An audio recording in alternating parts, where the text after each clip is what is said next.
Good evening and welcome. Must be doing something. Thank you so much. So we have everyone with us this evening. So we're going to be beginning now. Welcome also to our online audience. It's a hybrid event. So I'll begin by introducing myself.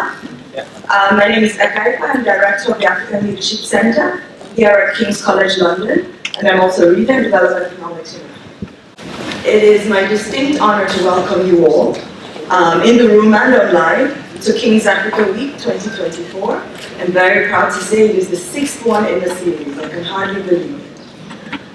This evening's keynote launches us into this week's Africa Week theme, Owning Agency, Africa's Future, and Evolving Path in the World.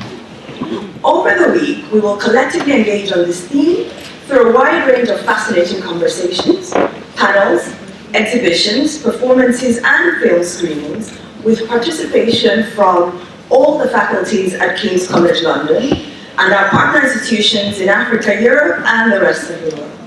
I'll encourage everyone who's here with us in the room and online to please have a look at the website www.kcl.ac.uk/Africa-Week for more information on all our Africa Week events.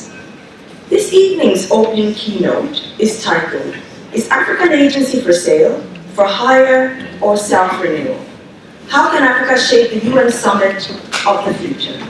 It will address questions of whether African nations are susceptible to external influence that undermines their own agency, how Africa's collective agency is deployed for hire, and whether and how that agency can be pivoted for self-renewal in the extent to which that sparks a critical examination of Africa's own role on the global stage. Let me add that this year's final keynote event, which is a high-level panel on the role of multilateral organizations in projecting Africa's agenda on the global stage, will close the circle on this conversation, and that is being held on Thursday here at King's College London from 5 to 7 p.m. That's also a hybrid event, so I really encourage you to also join us for that, alongside, of course, a range of Africa Week events this week. Now, the format for this evening's event will be as follows. We begin with lectures from our keynote speakers, Professor Funmi Olonisakin and His Excellency Ambassador Manoa Esipisu. We will then move to panel contributions. Each panel respondent will offer their first responses for 3 minutes only. Each subsequent response from the panel will be for a maximum of 2 minutes. Beyond that, some speakers have been invited to contribute to the debate from the floor, and they will be called upon at the appropriate time by either Ambassador Esipisu or Professor Olonisakin. Additional speakers will be invited from the audience to join the debate, and for that, a speakers list will be open for a set period. Professor Olonisakin will direct us as to when that will occur. Speakers from this list will then contribute to the debate by offering a new fact, supporting or opposing a position that has already been articulated with clear reasons, or by offering a new perspective on the key issues raised in the debate so far. Speakers from the floor will not address questions to any of the prior speakers. At this time, let me also invite our online audience to feel free to drop questions or comments into the Q&A or the chat box, and we'll have them there, and these will then be read out to our speakers. I am now absolutely delighted to welcome, to introduce, first of all, our first keynote speaker for this evening's event, Professor Funmi Olonisakin.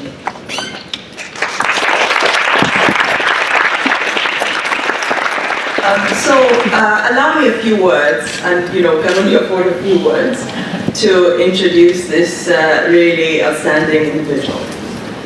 Professor Olonisakin is Vice President, International Engagement and Service at King's College London.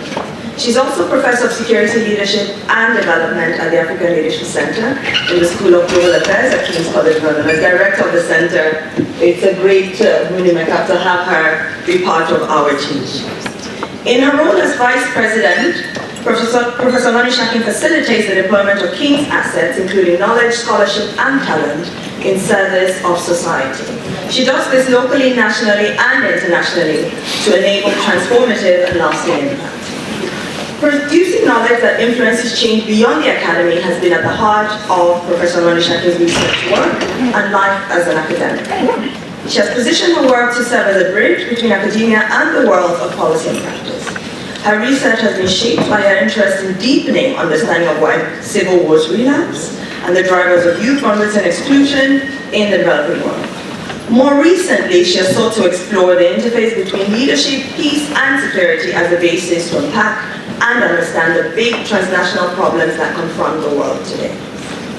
Professor Olonisakin founded the African Leadership Center both at King's and in Kenya as a collaboration between King's and the University of Nairobi. And I dare say it is an outstanding example of what happens when you have long-standing, enduring, equitable partnerships between institutions on the African continent and in Europe. Previously, Professor Olonisakin worked in the United Nations Office of the Special Representative of the Secretary General in New York. In January 2015, the United Nations Secretary General, Ban Ki-moon, appointed Professor Olonisakin as one of 7 members of the advisory group of experts on the review of the UN peace-building architecture, and in 2016, as a member of the advisory group of experts for the United Nations Progress Study on Youth, Peace, and Security. In 2018, she was appointed to the Council of the United Nations University, on which she currently serves as chair. Professor Olonisakin was appointed as an extraordinary professor in 2016 by the University of Pretoria and received the degree of Doctor of Philosophy in May 2022 in recognition of her immense, significant contributions to the promotion of peace, security, justice, and international solidarity in Africa, with special reference to women and youth. Please join me in welcoming her to the debate.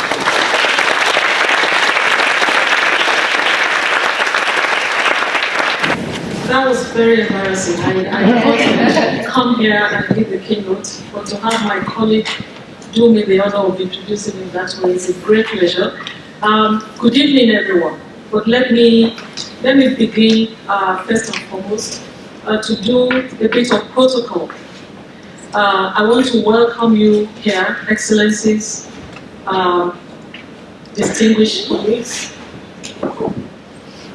our colleagues and friends online, our students at the African Leadership Center and at King's College London, particularly in the School of Global Affairs, my own colleagues in that place too.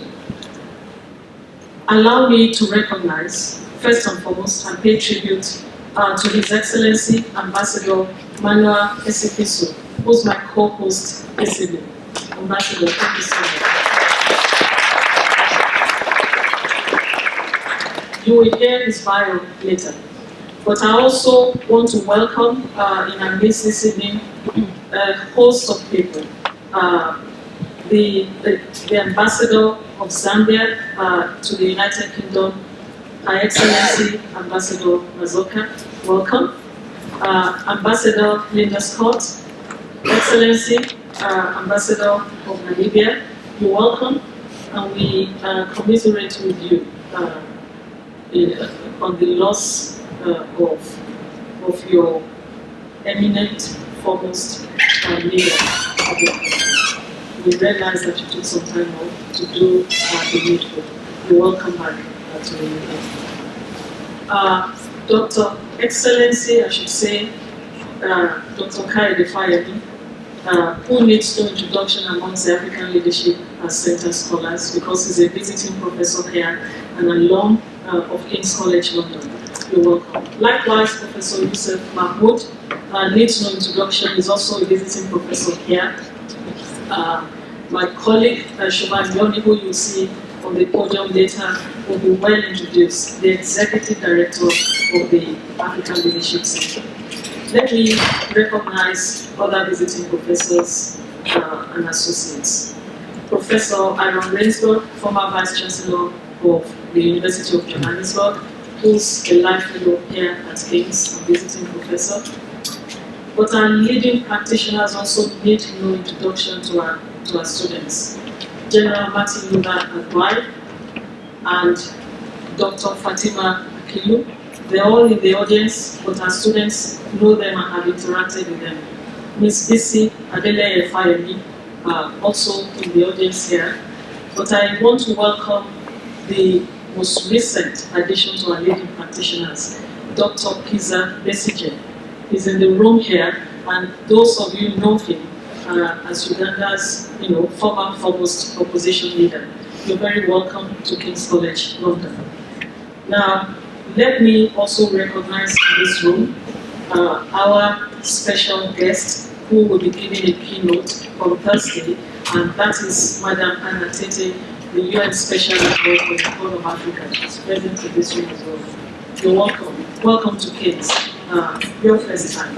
I believe in this audience we have our Board of Trustees member who's also visiting with us at King's, Ms. Zida Mayo from Maneli. We have here Ms. Kumature, I believe. I have not yet seen her, one of our visiting practitioners as well. Let me recognize finally, the High Commissioners of Ghana, Excellency, Owusu and Koma is represented by the Deputy High Commissioner here. You're welcome. Is it here? Oh, I'm sorry. I thought you're welcome. Excellency, sorry about that. The Ambassador of South Africa, Excellency Ambassador Manoa, is represented here. I believe by the Deputy. You're welcome.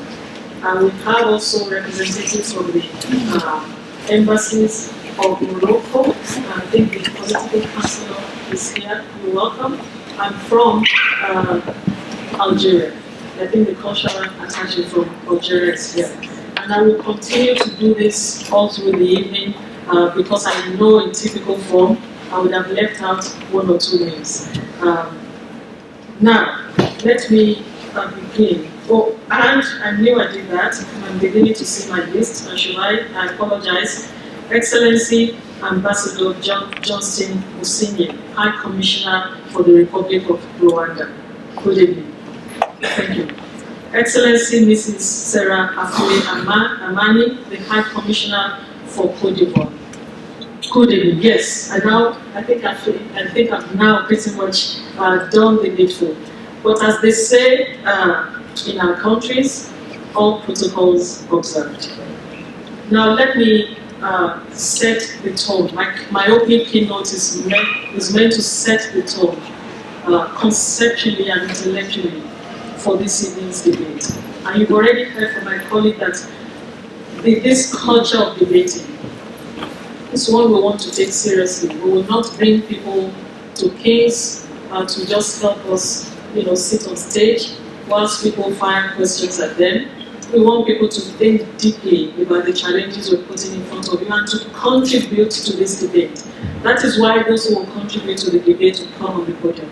I want to join Eka Ikpe in really welcoming you all to the African Week. My opening keynote, I seek to provide some context for the debate, as I said earlier, by providing certain conceptual clarifications and outlining key issues relating to African agency, setting the scene for what will be Ambassador Esipisu's keynote that follows. Let me now put on the table my argument, because we're here this evening to challenge each other deeply. Because we're working, we come from, and we work and speak and talk about a continent that is very precious to those who are from there or work there. And I think it's a no-brainer to really say that this is both a challenging moment and a moment of opportunity. I argue, therefore, that we need to begin to challenge the classical conception of agency. I argue it does not capture Africa's realities.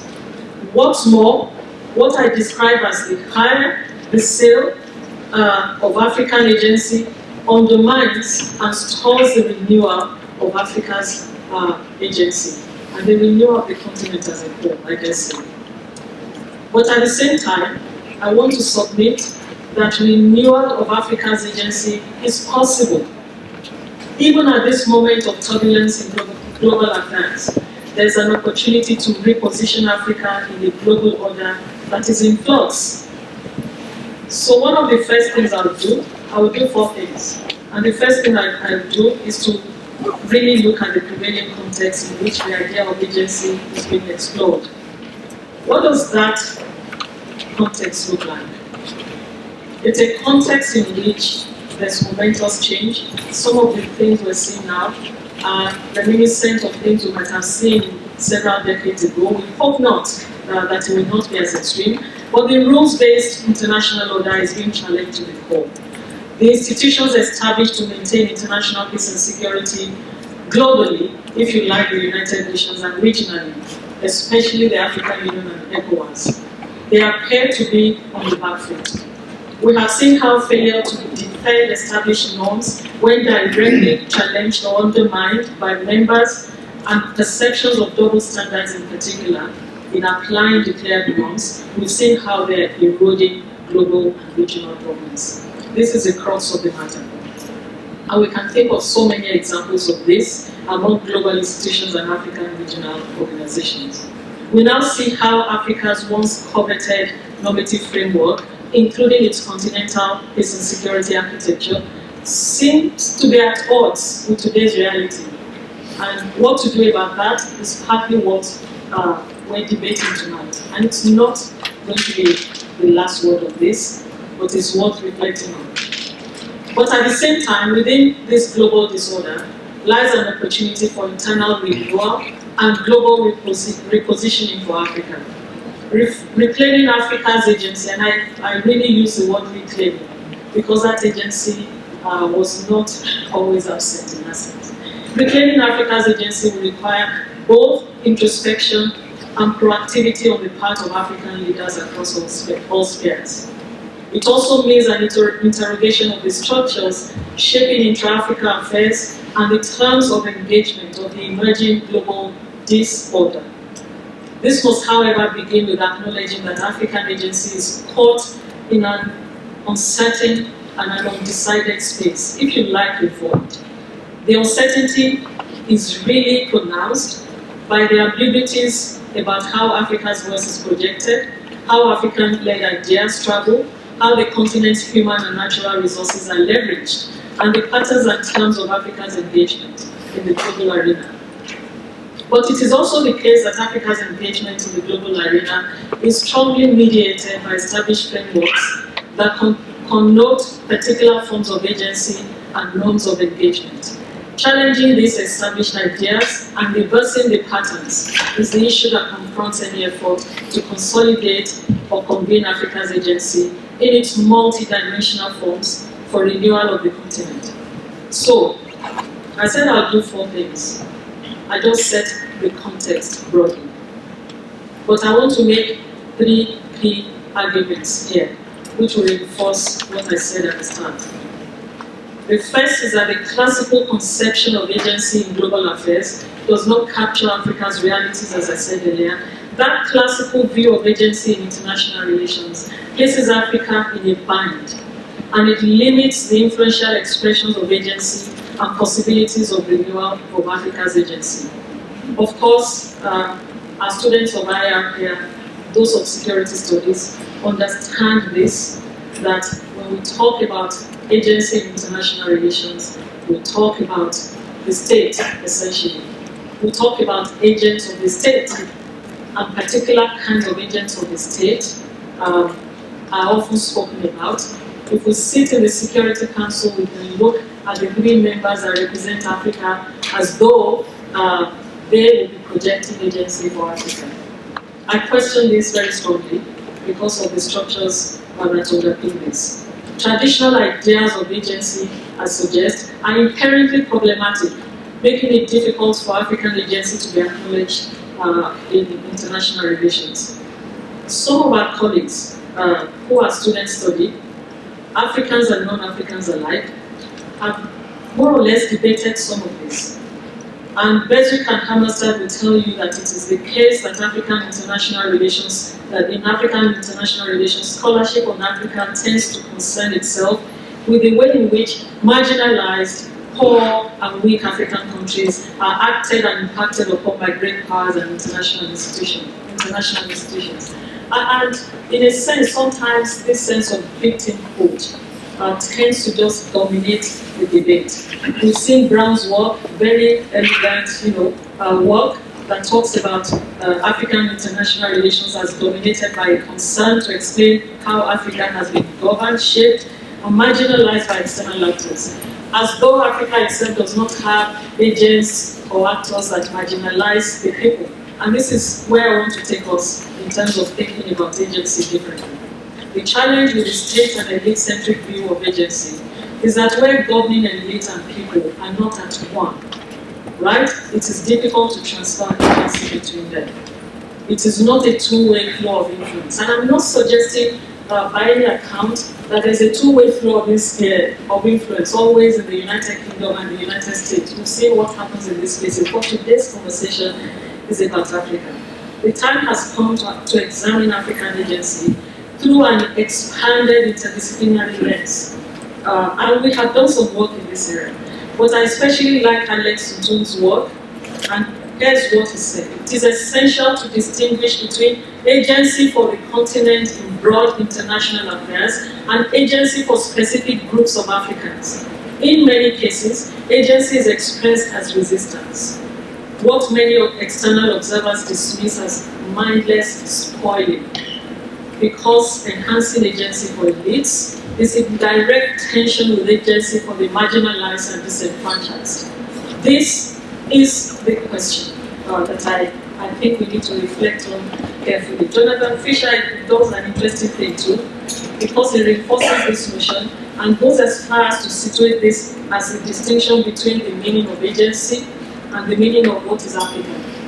And we need to reflect on that. And much of the discourse really, as I said earlier, is about state and elite agents, but I want to rapidly take us to a place where I think we can begin to say that African agency, to be effective and impactful on the global stage, must draw on the capabilities and qualities of citizens, groups, communities, and states alike. Because only collective agency will do. Africa's renewal depends on this. Of course, collective agency can have both positive and negative outcomes. For the people asserting influence as well as the people who are feeling the impact of that assertion of influence. But it requires that all, as in everyone, everything is brought together to respond to the critical issues that affect the continent. It's not on all issues we will accumulate agency and have collective agency, but on some issues that are so core to the continent, without that collective agency, we will be at sea. And I'm sorry to say that we're almost at sea at the moment, but I am someone that remains optimistic that that collective agency is possible. And we have seen glimpses of this in the past. We've seen it in recent past, I dare say. This produced the African Union's Constitutive Act, ECOWAS new treaty, African peer review mechanism. But I have to say, and others can disagree when it's your turn to contribute, that this has dimmed in the last decade at least, with varying forms of appropriation, of hire and sale of African agency. And therefore my second argument is this, it's my penultimate argument, that the hire and the sale of African agency has greatly undermined Africa on the global stage. But what do I mean by sale or hire of agency? And what are the manifestations of this? And what does renewal look like, if you like? Hiring of agency, I see it in the simplest of terms, as speaking to the renting of Africans to boost the image and standing of others on the global stage. Dr. Funmi, a visiting professor, spoke to some of these issues when he gave his public lecture. I think it was in November sometime. It is worth offering those several illustrative examples. One which is increasingly cited as an example of Africa's dependence is the use of summits to convene African governments by countries with great or middle power status. In 2024 alone, we have had, actually already in January, Italy Africa Summit. In June, we will have Korea Africa Summit. We would also then have this year the 9th FOCAC, which is Forum of China-Africa Cooperation. And we will have UK Africa Investment Summit in April. And in the past year, we had France Africa, Russia Africa, Brazil Africa. In a nutshell, it seems the convening of Africa Summit is one of the easiest ways for aspiring middle power countries to confirm their status on the global stage. So if you like, you can just rent African agency when you want to really emerge on the global stage. In sum, this translates into renting the collective agency of African states to announce a nation's acquisition of middle or global power status. What does the sale of African agency represent? There are more economists in this room who are, the economists in this room, they're much better than I to be able to do the analysis of, state-to-state trade and investment. That's not what I'm trying to do. But I just want to say that this represents a conscious decision sometimes. For example, by agents, single agents, not the collective, to auction their resources, personal resources and collective resources for the realization of gains that are not in the overall or long-term interest of the collective. Included in this, actually, is the capturing of African intellectual thought to deliver an agenda, be it ideological, economic, military. A form of, sometimes it becomes a form of intellectual mercenarism. And I'm talking now about academics. So I'm not here, I'm an equal opportunities offender tonight. I'm not just talking about member states, diplomats, non-diplomats. I'm talking about us academics as well, whose ideas shape the theories that we build. Even when they're not relevant to Africa, we can fit those theories to fit Africa. And actually, on many occasions, I see loads of essays, loads of articles that have many African authors on that subject, but that are rarely quoted, and they're rarely quoted. So that's the sort of thing I'm talking about. At the level of states, one meaning of sale and hire of agency is the capacity for African agency to be influenced by external actors such as major international powers, China and the US, ex-colonial actors such as the United Kingdom and France, their major ties to African nations. Primarily, I'm talking now about the kinds of things we see these days. In fact, Africa is caught in that gap between the East and the West because it has refused to exercise its own agency to emerge as a polar, in international affairs. And that's the point that I'm going to make there. Dr. Funmi also alluded to this during one of his lectures. So, what am I saying? Let me conclude that same issue with at the level of African individuals. Late Peter da Costa of the African Leadership Center did his doctoral thesis in SWAS. He called it the rule of experts. Because Africans also work at the World Bank, they are in one of these institutions, but actually they spend time trying to help those institutions really impose on Africa particular agendas that will not be there. Not at all times, but the fact is, we've seen what happened with structural adjustment, with the structural adjustment program. Today, we're beginning to see the proximity of African scholars as well, African policy analysts, to the US and UK and France, but also proximity to China. We're seeing the One Belt, One Road initiative and the ideas that are emerging. But what Peter da Costa is saying, and I will quote that before I go to my point about renewal, is that at the heart of the inquiry is the notion of Africanness as a socially constructed identity amongst experts. It says, my focus on Africa's transnational development regime is aimed at elucidating the ongoing process of identity construction, evident in the deployment of Pan-Africanist discourses, as well as in the emergence of expert-led continental initiatives and arrangements. My claim, he said, is not that African experts working transnationally are setting their African identity as a contrast to Western or global models of development. It goes on and on. But the point is, to leave it there is that of complexity. The multiple identities show, but without collective agency and the consciousness about that collective agency, we will all serve different masters at different times. So, what do I mean by Renewal of African Agency. It's about a collective, integrated thinking, approach, action that goes beyond the purview of the state or formal actors to include abundant manifestations of Africa's soft power, such as its creative economies, arts, theatre, innovation, some of which exist in spite of the state, not because of the state. At the same time, we can see collective African agency in the form of resistance, such as youth protests, and that is Nto's point, that you see that thing we call resistance and spoiling represents a form of agency. Youth protests, mass youth migration across the Sahara, across the Mediterranean, and the Gulf of Aden. As indicated earlier, collective agency can have both positive and negative outcomes for those asserting influence, as well as those upon whom influence is being asserted, particularly when that assertion of influence is rejected. So imagine both loads of young Africans arriving in Lampedusa and later spreading into Europe on trains and later crossing the English Channel on small boats, but they are not ever well received, and we know that in any of these countries. But whether we like it or not, I submit, it is an expression of African agency and a resistance of exclusive agency by African elite and European allies as well that have borne limited fruit for the vast majority of ordinary Africans. The solution to this must be new thinking and new approaches. It's a wicked problem for which there is no easy answer, such as asking those countries, keep your people inside the country. There's a basis on which they are inside. But for me, when it comes to renewal, regional and sub-regional institutions have the potential to accumulate Africa's collective agency by bringing together common aspirations of peoples and their leaders and a common agenda, for example, on peace, security, and development.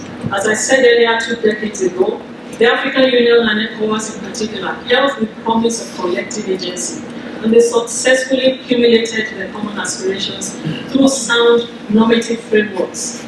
We saw how, at the time, as we were young scholars at the time talking about, alive to the idea that military coups would not be a thing of the day in the continent.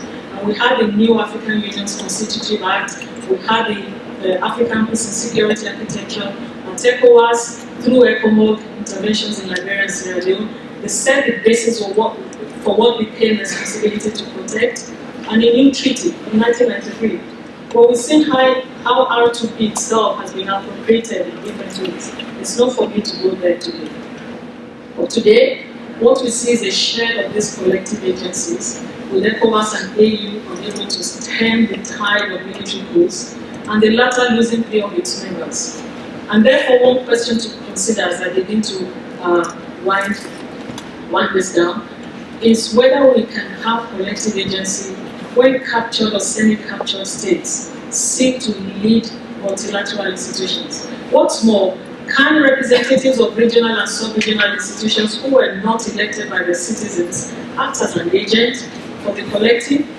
And without addressing the norm reversal and stagnation that has plagued Africa's continental institutions, we cannot have Africa's self-renewal and a collective agency that serves its peoples, their collective aspirations, and their common goals in the international arena. And therefore, the idea of African agents acting autonomously for the benefit of their individual countries constituting self-renewal is something I doubt. So if you think of Niger recently and its rejection of France, demonstrating a breakdown of France's influence over Nigerian sovereignty, and Nabila Ramdani's work is very good in this area for those who are interested. That the current Niger crisis can thus be linked to former colonial relationships being restructured. But the point Nabila is making is that it is more probable, however, that countries even worse, with worse records of corruption, human rights abuses, and all-round mismanagement, will step in to fill the power vacuum. Because there's not 1 or 3 states just in an isolated way withdrawing from the collective. That's not what will accumulate Africa's agency. As terrible as things may have been. That's what I think of this. Some will argue at this moment that in Niger's history, this demonstrates a move towards self-renewal of its agency. Maybe of its agency. But the question is, can the departure of 3 countries from ECOWAS really bring renewal for the continent? And I suggest no. So as I close, my third argument is that there are abundant opportunities in the current climate to reframe African agency towards self-renewal. And one such opportunity is the coming Summit of the Future and the Secretary General's new agenda for peace. And Professor Mahmoud is here, who has written a beautiful paper on this, which we are circulating to our students, but we can share it with anyone that is interested. For my own issue is that it is doubtful, even if highly desirable, that African governments will seize the moment for the reason that Africa must be able to demand certain things and emerge and seize this opportunity. Why do I think it is doubtful? 3 quick things. Can Africa, first, can a new form of peace intervention in Africa that replaces the hollow liberal peace agenda be negotiated by Africa? I have not yet seen the signs. Second, in its own internal realm, Africa's multilateral institutions ideally should have elected representatives by the people of Africa. Now you can say I'm dreaming. We haven't yet gotten elections right in the individual countries, and I'm saying when they go to the African Union or ECOWAS, they should be elected. Maybe that's a pipe dream, but it's worth debating in this new era of highly possible technological advancements. But the idea of handpicking people by governments, especially people they do not want to see in their countries, to just go abroad and govern the whole of the continent is woeful at best. African youth, third, must have a collective voice in the future summit that ensures that the collective agencies are settled. We don't even agree on the utility of African youth. Many people see them as violent and never to do well in some countries. And until we have a way of just opening the international stage to the 70% of Africans that are under the age of 40 at this point in time, I'm not sure that we'll be ready. So in sum, I'm saying the scene is not yet set for collective agency, but it is never too late. Thank you. No, please, profile, versatile in every way. But I just want to give a few highlights because I don't want to assume that everyone knows you, Ambassador. But I want to just read a few highlights of your bio. As you all know, is the High Commissioner Extraordinary and Plenipotentiary of the Republic of Kenya to the United Kingdom of Great Britain and Northern Ireland, and permanent representative to the International Maritime Organization.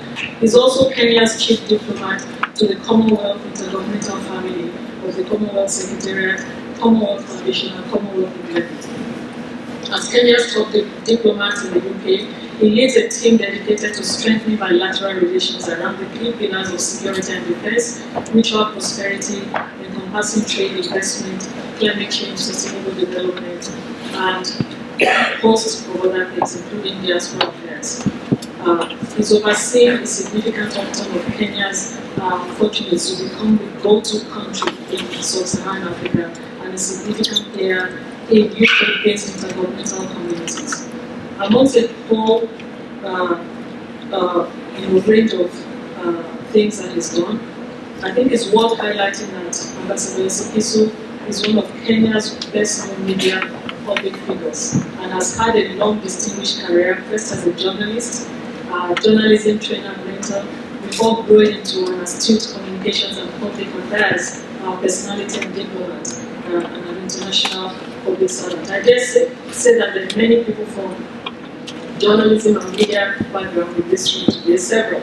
He also served as special assistant to the president of the African Development Bank. I want to say that he's a frequent speaker on global issues and the author of Eyes of Democracy, the Media and Elections, which chronicles the experiences of journalists and observers in calling elections. In 2022, Kenyan President, Excellency Dr. William Ruto, CGH, bestowed on Ambassador Esipisu the civilian honor of Elder of the Order of the Burning Spear, EBS, for his distinguished services to public affairs and diplomacy. Those of you from Kenya have lived there for a short period knows what that means. It is the highest honor in the land. Ambassador, you're welcome.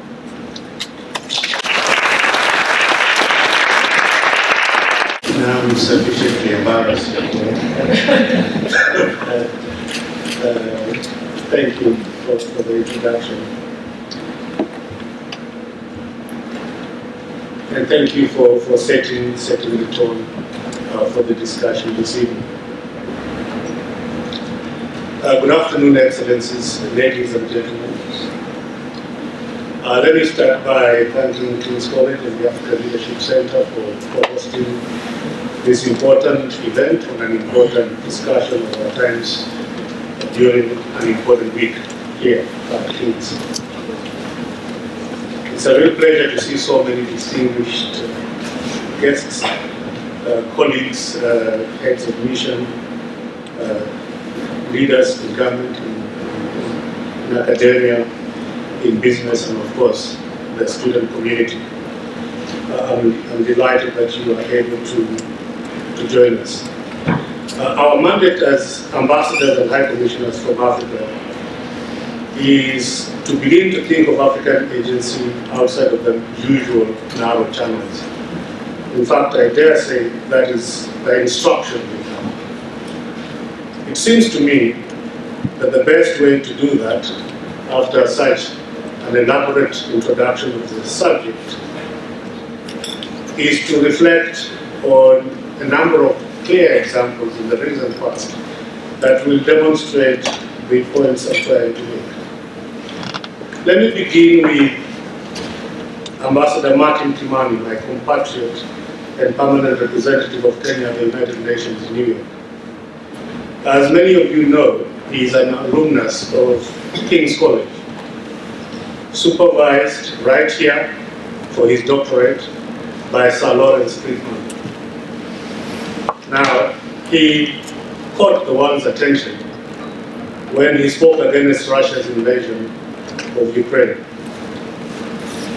He persuasively argued that whatever our grievances in Africa, we have mostly chosen to live within colonial borders. We have had every reason to reject them. In many instances, the borders were absurd. They divided peoples with common languages, with long histories of common life, and with common interests.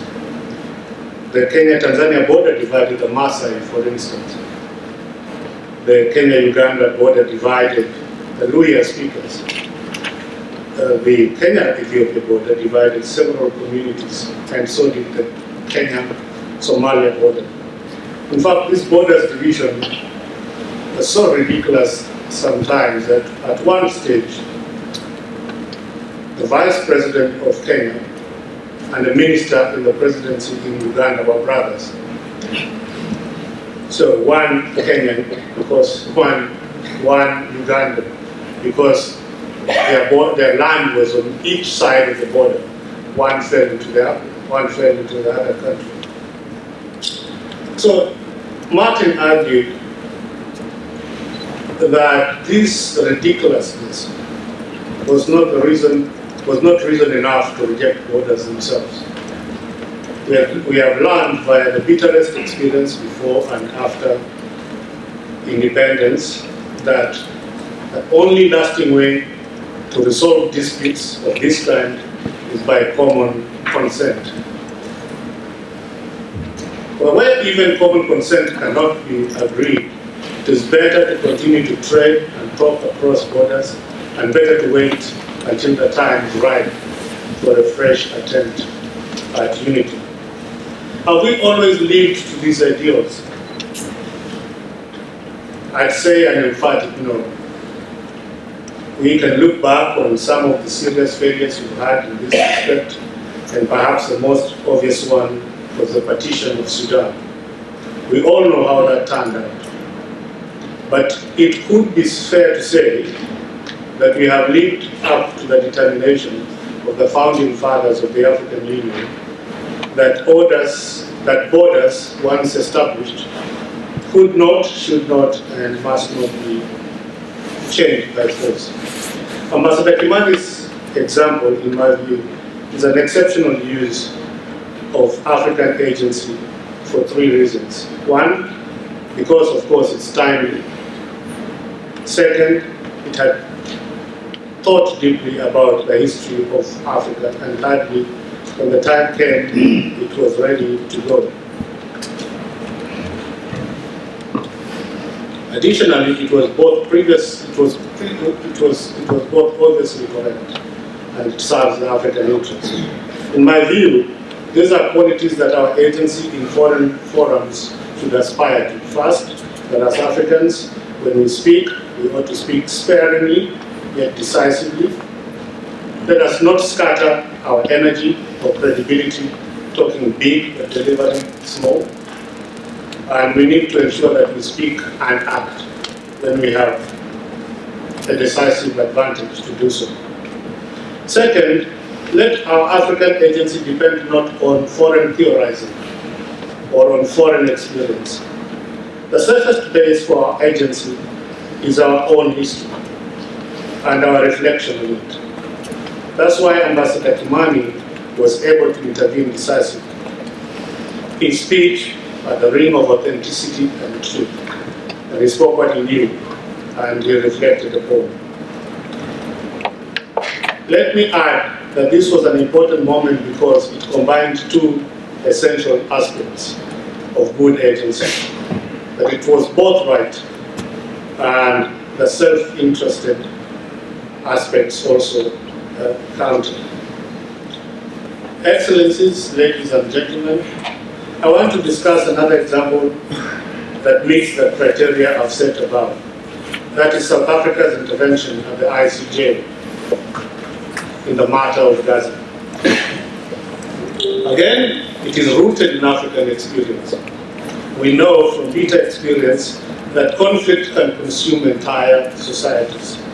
That's what we saw in apartheid and during colonization, where the entire way of life of one group came to be controlled and oppressed by another.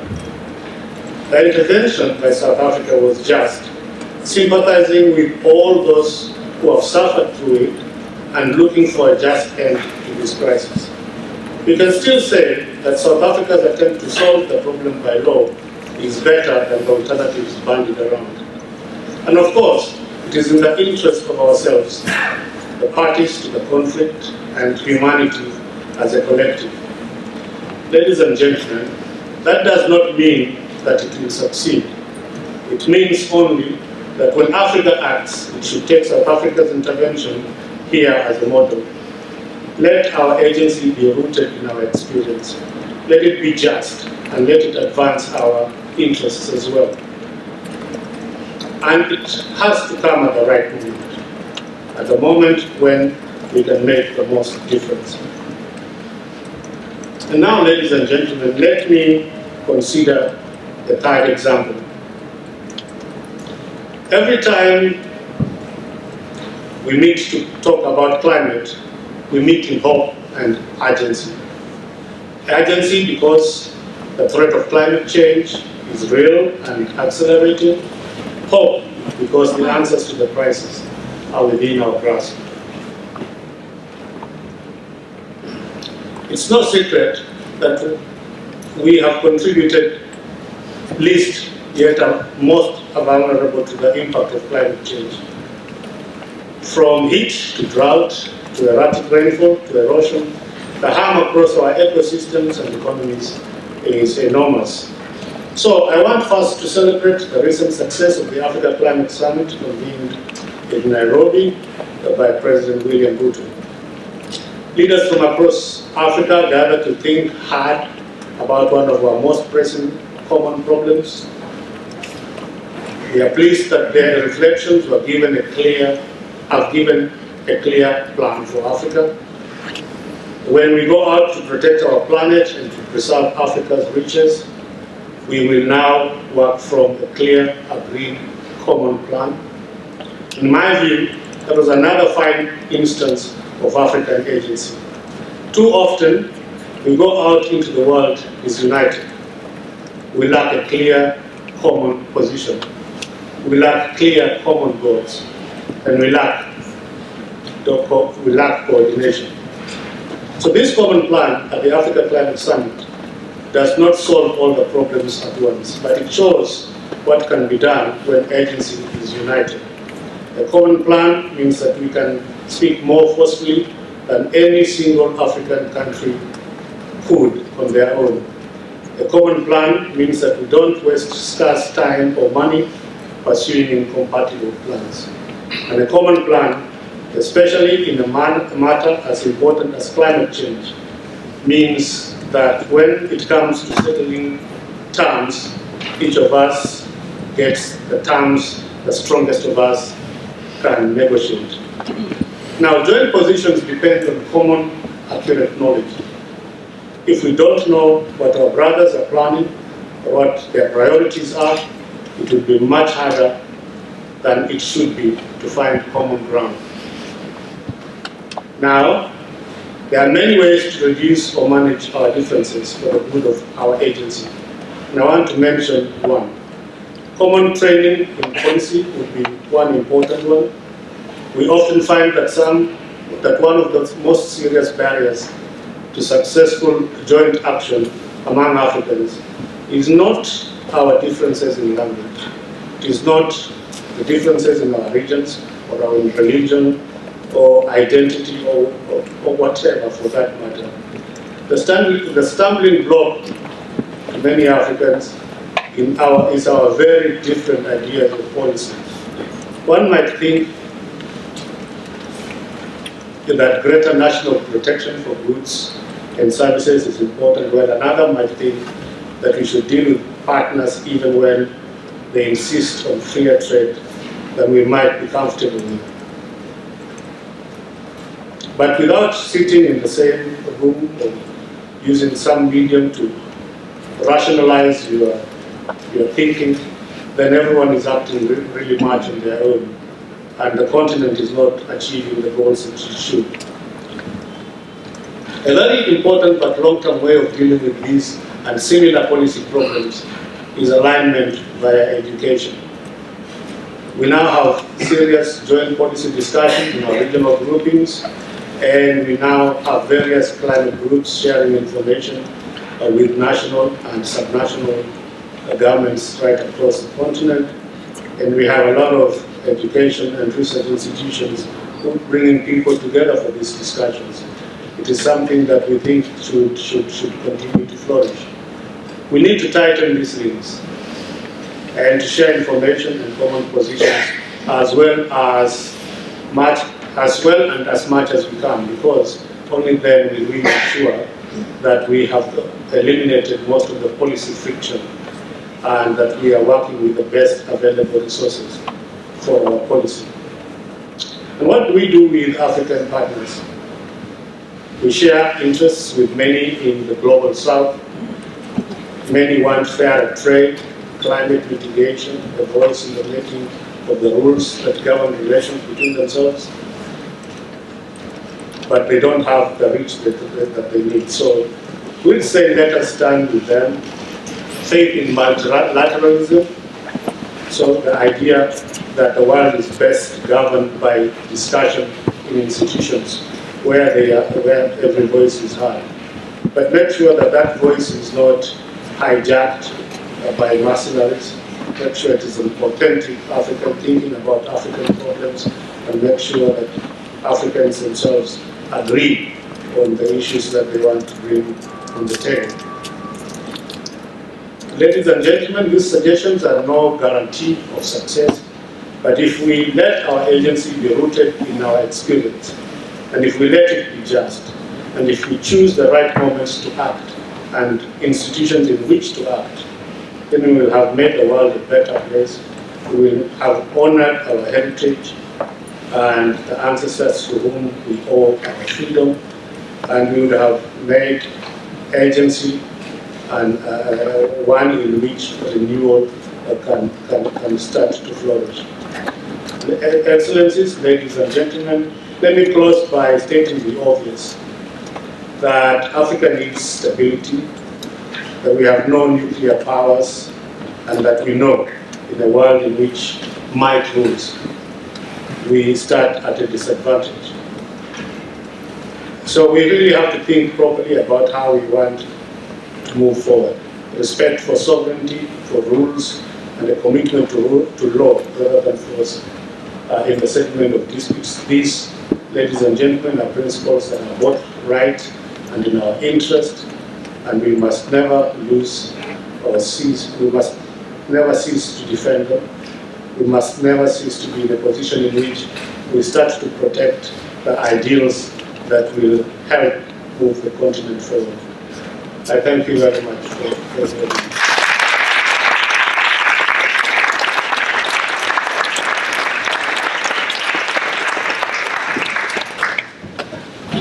Now let me welcome to the stage Professor John Kayode Fayemi, who I would just do a brief outline of his bio. You would have seen that on the website. There's only one bio that you have not seen on the website. And for those of you who don't know, as I said earlier, he did his PhD here in World Studies at the Department of World Studies. He's a visiting professor at the African Leadership Center. He's a former executive governor 2 terms of Ikpe State in Nigeria, and was also a minister for minerals. Let me leave it at that because I don't know what Minister for Minerals and the extension was. But I would just say, please welcome Excellency, or I should call you now Professor Dr. Fayemi.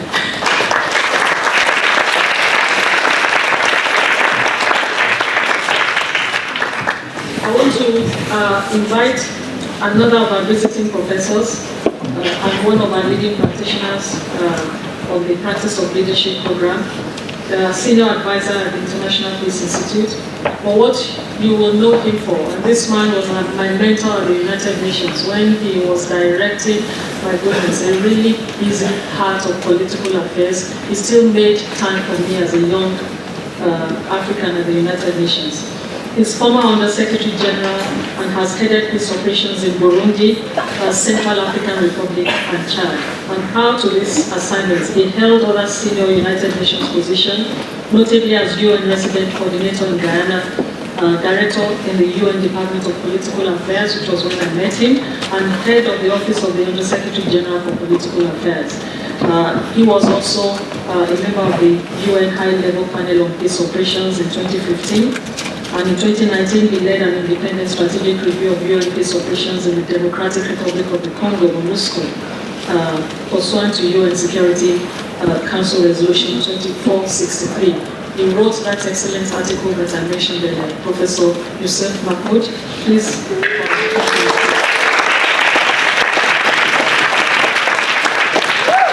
a bit of noise from this side where your students are from. Those are the governors of security students, yeah.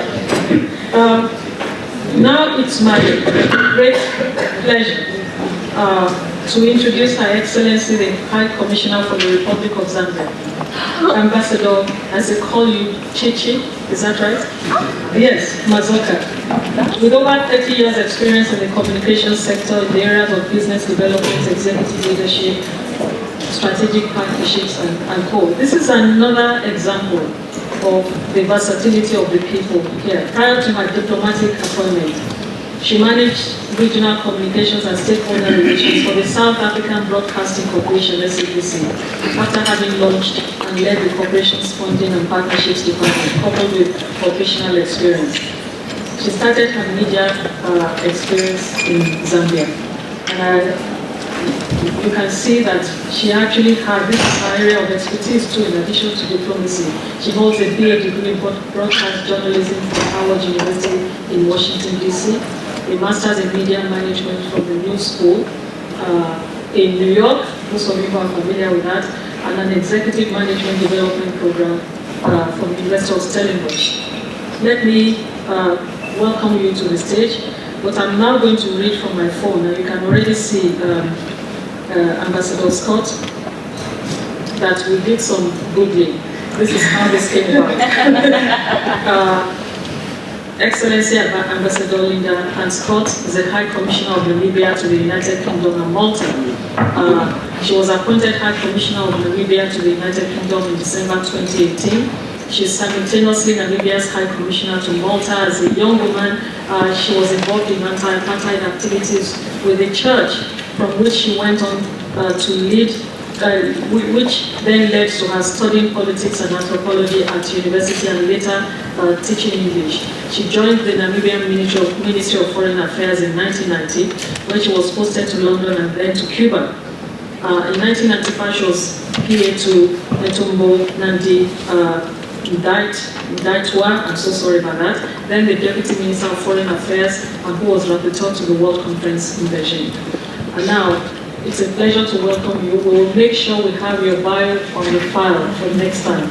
But that was from the internet.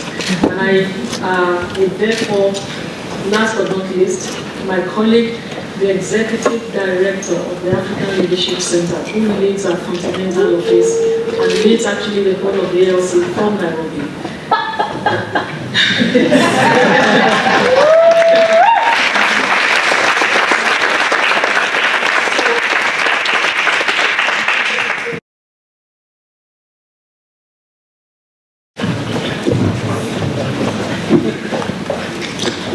Thank you, Prof.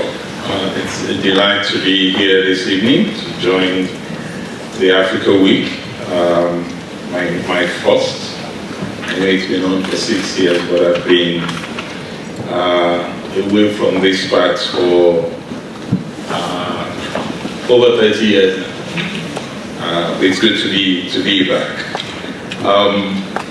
Well, there's very little to disagree with in the keynote statements made by both Professor Olonisakin and High Commissioner Esipisu.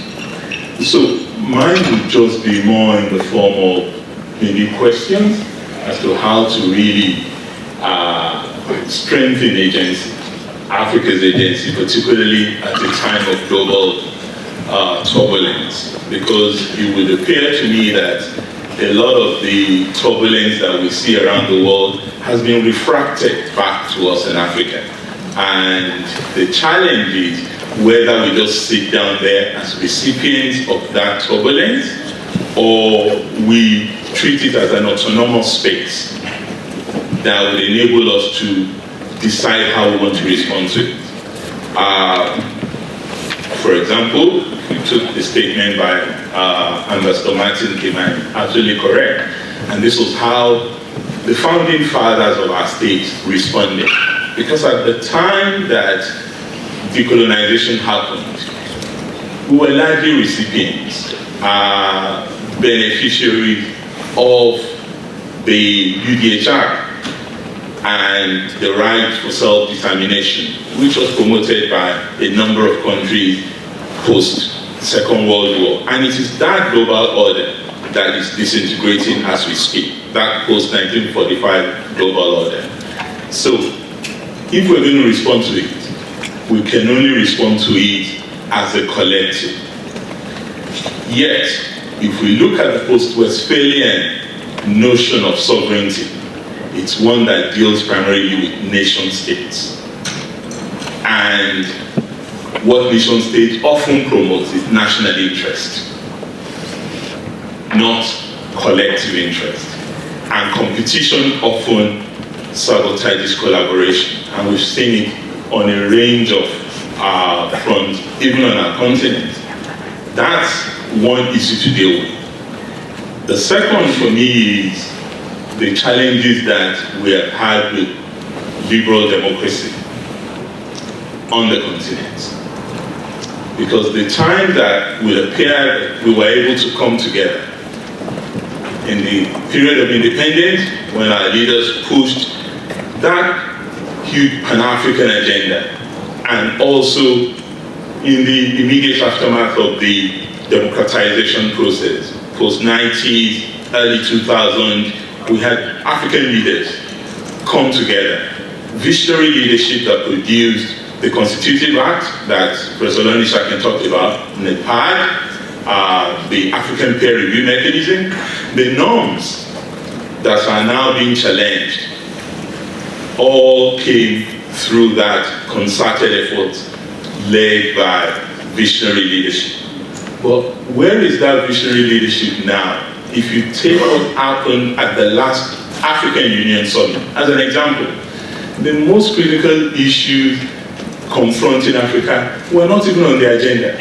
We had a summit on education, innovation, and whatever it was called. Yet, Ethiopia did not appear anywhere. The Tigray conflict. Sudan was not on the agenda. Eastern DRC was not on the agenda of the African Union Summit. So, in essence, peace and security was absent. And even in discussing the reform that President Kagame led, the question was put starkly by him: who speaks for Africa? Is it the chairperson of the African Union Commission or the chairperson of the African Union? Because very often, the chairperson of the African Union, who represents the heads of states and government, take decisions that then get redefined, edited by the chairperson of the commission. And yet we now have a seat at the G20. Who really speaks for Africa? And when we even decide that, what agency do we really have to speak as equal partners? 2023 budget of the African Union, $665 million. Half of it came from the European Union. So how do you see it as an equal partner with that institution that funded you when you're discussing trade, you're discussing migration, you're discussing fundamental issues that Africa is supposed to have a united voice on? Even when we speak of the commendable step taken by South Africa, which most ordinary Africans applaud, it would have even been better if all African countries were to line up behind South Africa. It would have been better if South Africa also reached out to other African countries on that very important issue. But that doesn't appear to be what happened. Nevertheless, it's still something that I believe ordinary Africans would necessarily want to applaud. Or even if you take the campaign at the United Nations led by Nigeria to establish a UN tax authority to address the question of illicit financial flows, in which Africa loses about $100 billion every year. Where is the agency to make that an issue in the front burner at the UN Summit of the future? So at the end of the day, when we're talking about agency, I agree with Professor Olonisakin that we need to address what's happening in individual African states in terms of our democratic credentials. And when you look at the challenges that the norms are facing, it's a normative challenge. But this normative challenge is not going to go away easily because it's a conflict between the norms, the normative approach, and the utilitarian approach. People are still going to ask, what does it bring to the table? What benefits am I deriving from it? What is democracy bringing to us? It's a challenge, even if everybody agrees that a government elected by the people is the best way for Africa to proceed. This liberal democracy has to deliver the goods for Africans in order not to lose that opportunity of having the right agency that speaks for the people and also speak for the state. So I would argue, Prof. and Your Excellency, that the challenge before us as Africans is to also look at the opportunities that are there. And you hinted at some of the opportunities. By 2050, almost half of the world working population is going to come from Africa. The median age in Africa is 19. The median age in China and the United States is 38. It is 28 in India. So on all fronts, if we focus our resources and our energy on education, healthcare and infrastructure without reducing ourselves to recipients of whatever comes from East or West, and return to that age-old principle by Kwame Nkrumah, that we neither face the East nor the West, but we face forward, we would have strategically responded to the challenge immediately. Thank you very much.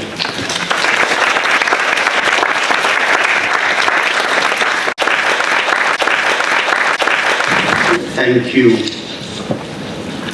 I'm known to be an unlettered practitioner, so I'm going to be the practitioner and give you some examples based on what we have heard so far.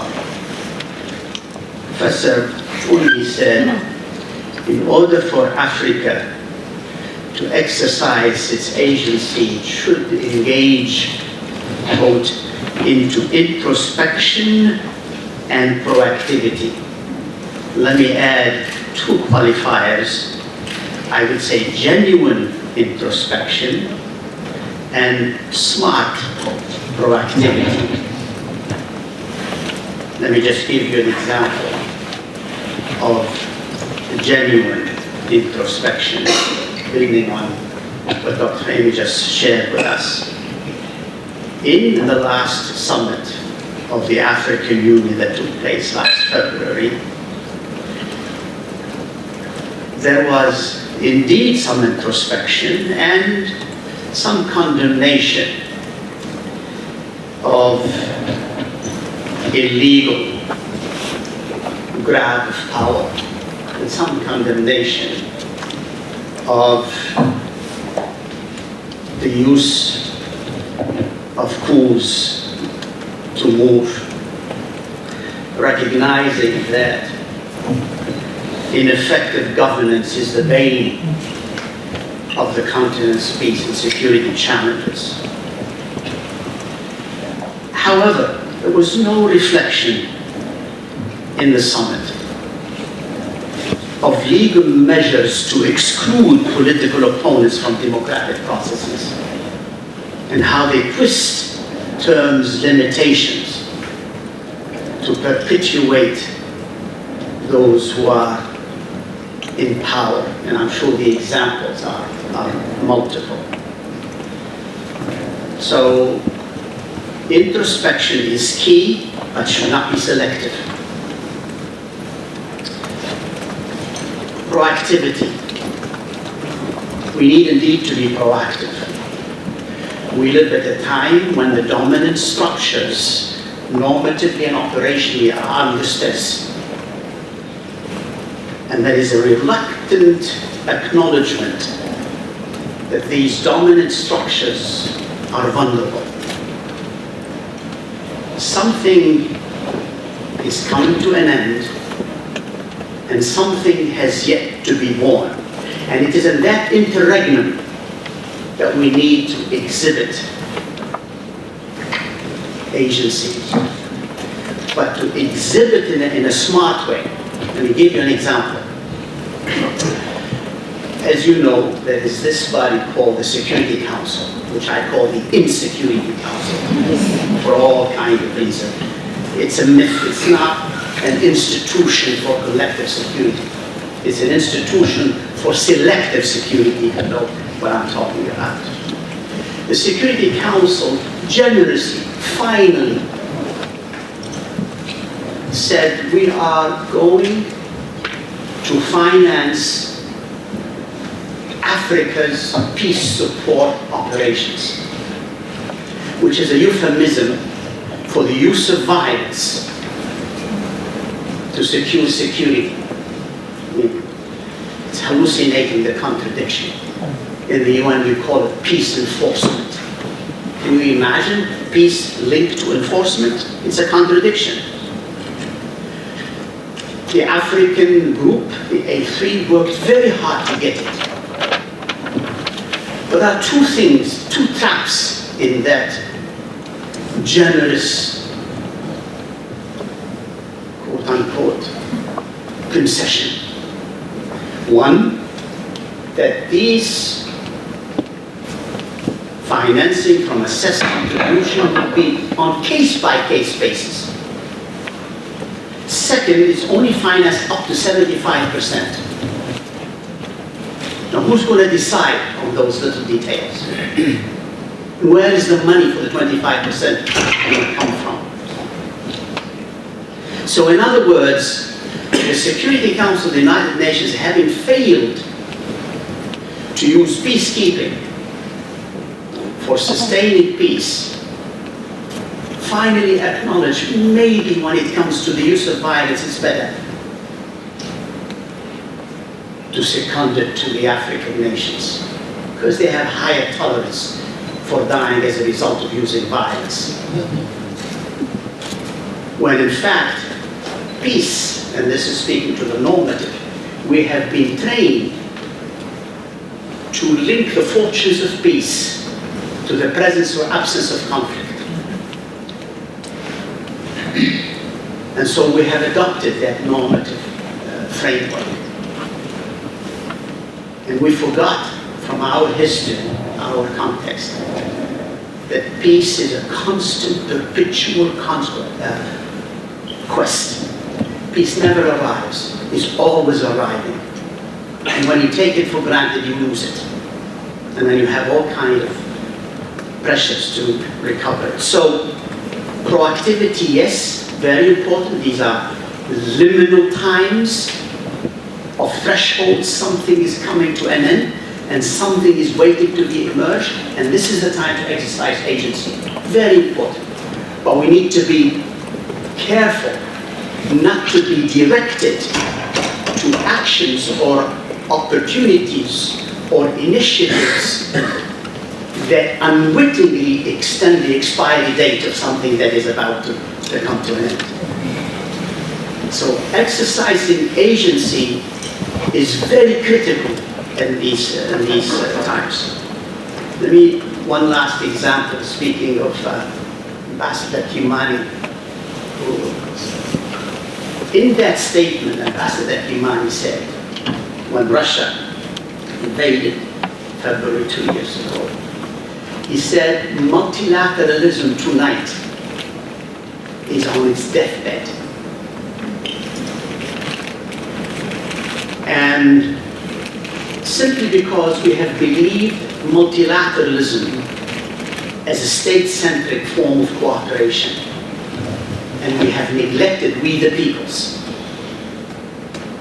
And so there is an important opportunity that will be taking place in your country, in Nairobi precisely, of a civil society conference. The word civil society, I don't know if you've heard about the Summit of the Future and all of that. The word of civil society in the 20-page zero draft appears only once. For a simple reason, because many African countries believe that NGOs and civil society are used as a Trojan horse to perpetuate a particular worldview. And so it is important that the Africa Conference for Civil Society that takes place in Nairobi this coming May produces a truly people's pact for the future, And so it behooves all of us to make sure that we make room for that conference to be another example of Africa and peoples of Africa exercising agency. Thank you.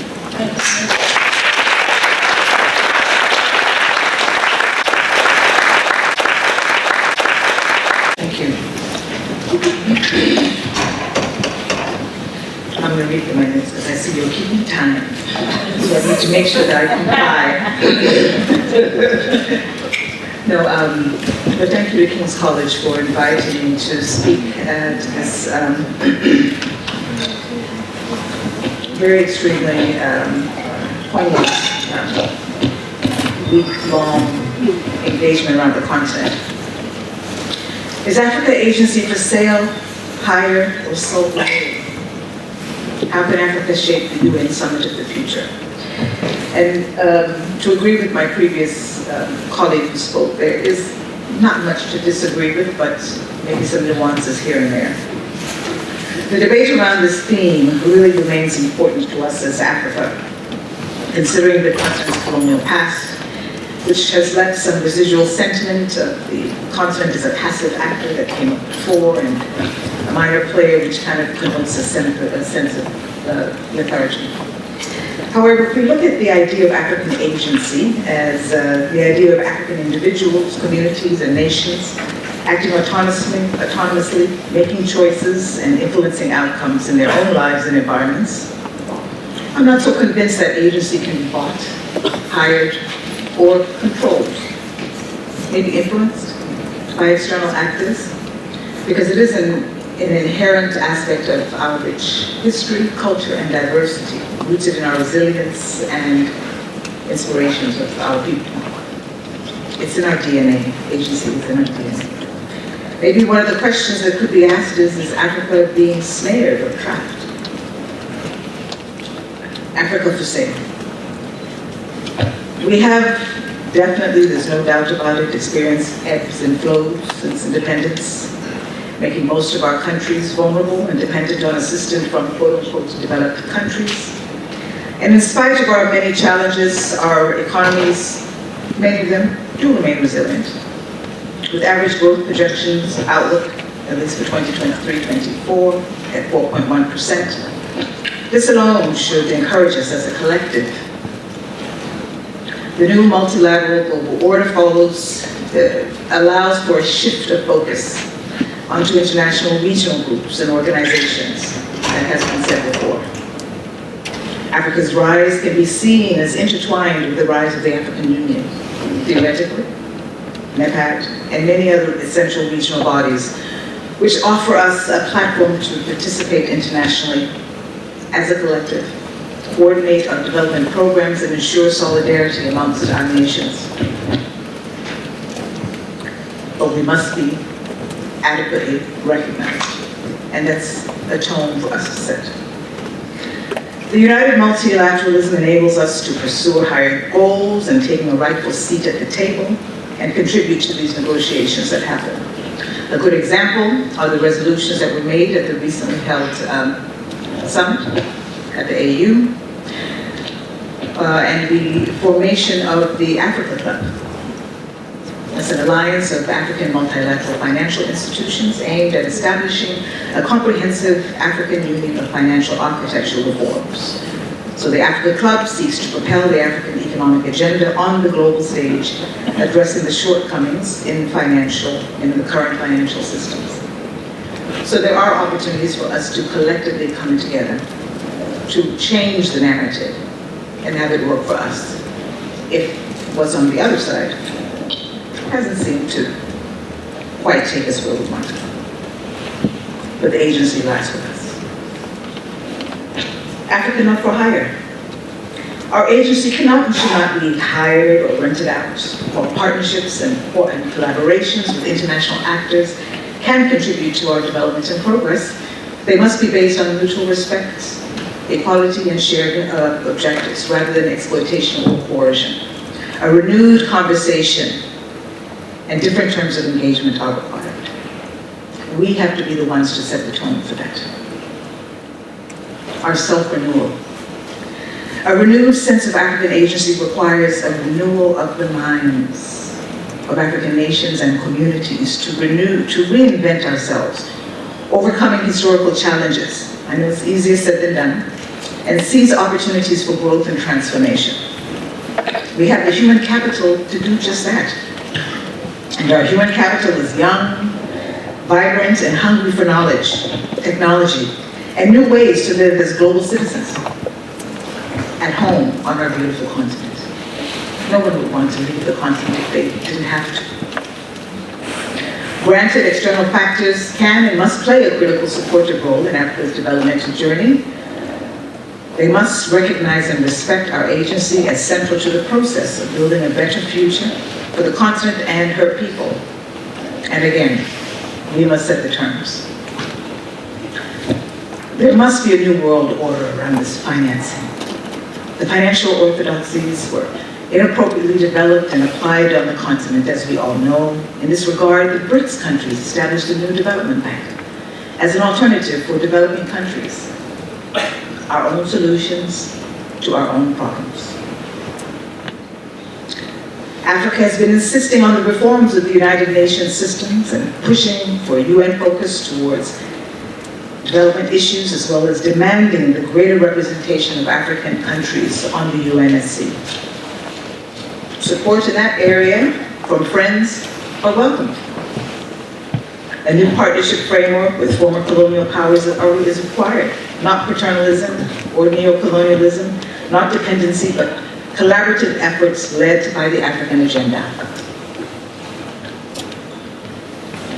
And in terms of shaping the UN Summit for the future, there is an opportunity for us. Peace and security, we know that's critical to the continent. When there's insecurity in one of our countries, it impacts us all. If we keep that mindset at the fore and in front, we can make some progress. Climate change, we've seen some of our countries really take a leadership position in terms of that. Leadership at the regional level with local solutions. So discussions around how to move forward with climate issues on the continent should come from the continent. Global norms, again, speaking with one voice. Agenda 2063. If the AU is not working, we must fix it. We must fix it. World Trade Organizations, agency and multilaterals, the African Free Continental Trade Agreement. A great opportunity for all of us collectively if we work together, and that's the only way for us to make it through. UN participation, that has been raised before, and I think we definitely need some strengthening in that area, and a good example of how, once we work together as a collective, things do move forward. South Africa's election as a non-permanent member of the Security Council in 2019 to 20. Again, collective agency, but we have to come together. And perhaps lastly, we must contribute to the new development of this transformation that the world is undergoing, because we are on the precipice of something. I can certainly feel it. There's a new phase of development that's happening in the world. And if we think about it from a technological standpoint, all of the critical minerals that are required for that, to the key to the future of the world, are under our precious soil. If we do not collectively engage about how we utilize this opportunity in history, the new scramble for Africa is not going to work for us. Thank you.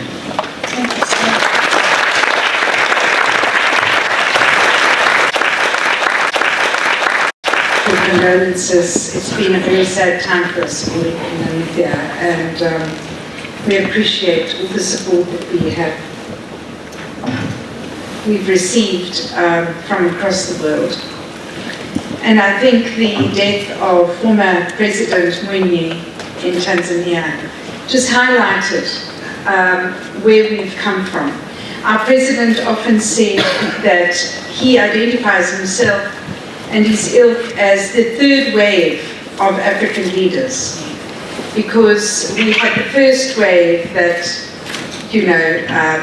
spoke before independence and called for independence of Africa and African countries. Then you had the second wave of leaders who set up Africa. Now you have the third wave of African leaders who really have to build a different kind of Africa in these times. And I think everybody who's spoken here this evening have added valid points to this debate, which is so large.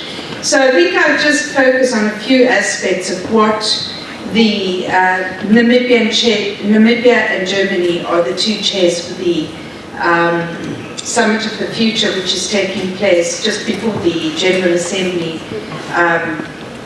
in September in New York. And I have before me the African points, the main agenda points of Africa. And of course, we have a 200-page document right now at the UN, which the chairs have determined to bring that back down to 20 pages. They say they're committed to that, so good luck to them. Speaking as someone who is chair of the Board of Governors of the Commonwealth, I can tell you that to reduce language in a multilateral setting is not that easy. But I think one of the things that we're all agreed on is that the SDGs are badly off track. I liked I have to agree with the points earlier that were said, you know, we're going through some substantial change across the planet right now. And one of those changes is the fact that we recognize the difference between what it is we would like to see and where we've come from and what we're not achieving. So I also wondered if, I wish that we could have more discussion, Professor, on your point that you spoke about earlier, you know, the changes that we've seen in countries such as Niger and so on, that they are not necessarily for an African agency, but I think that that's a debate that really could stand on its own, because there's so much to be discussed on that one, like what is real African agency. But I think the first thing that we need to highlight, and I mean, I'm not going to go through everything, but one of the things that I think we need to highlight is, first of all, the African agenda. That was an agenda which is representing the kind of Africa we'd like to reach out to by 2063. Then we also have to talk about the reform of the United Nations Security Council. Yes, what President Kagame said, who speaks for Africa, is really, really relevant. And that's a question that Africa needs to discuss. You know, we talk about, I'm sorry I'm going to be a bit controversial here, but the fact of the matter is that, you know, the South Africans went to the ICJ to talk about what's happening in Palestine. We seem to have forgotten about the Western Saharans. You know, they just want a referendum to determine who rules them. What's so hard about that? We've got so many Security Council resolutions on that topic. Let's do some implementation. But when we talk about the UN Security Council resolution, reform, the fact of the matter is that we have an African position.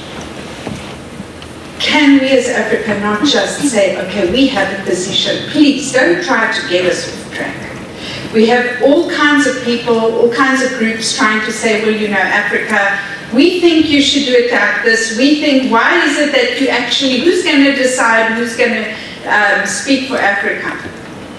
But you know what? Let Africa decide. Let's not get caught up in this thing of, oh, somebody has to decide for us. I mean, this is just becoming ridiculous already.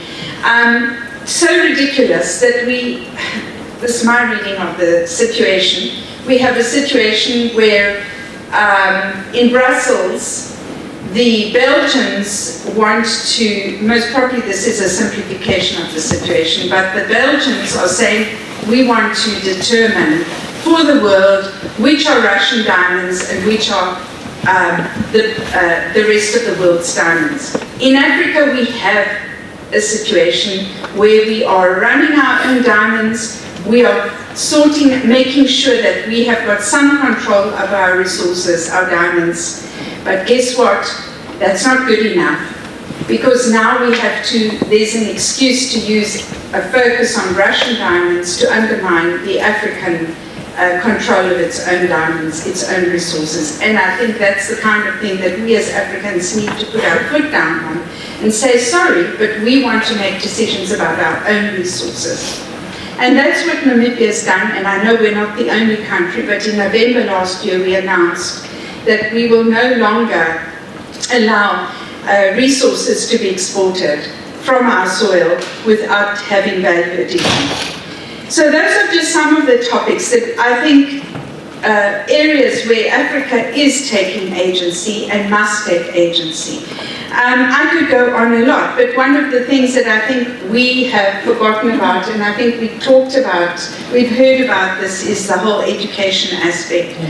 You know, we've got a de-link between industry and education. In Namibia, we have 50,000 unemployed graduates.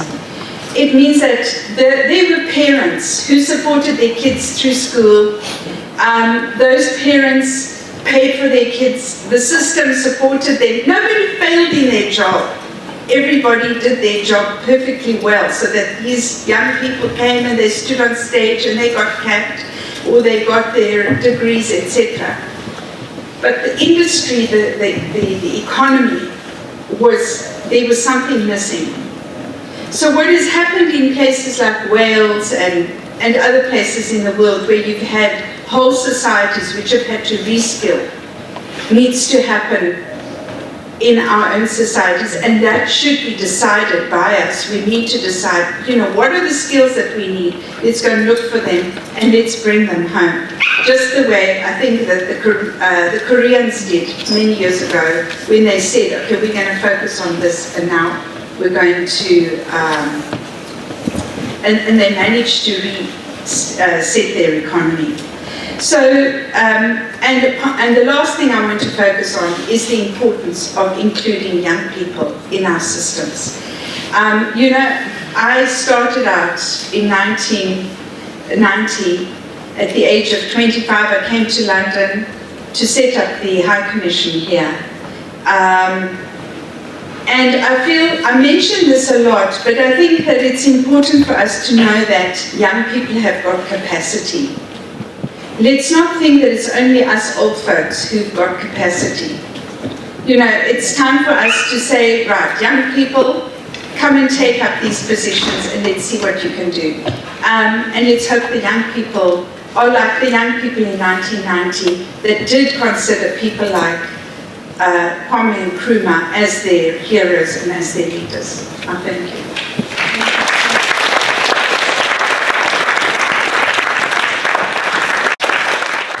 Thank you. Thank you so much, and good evening to you all.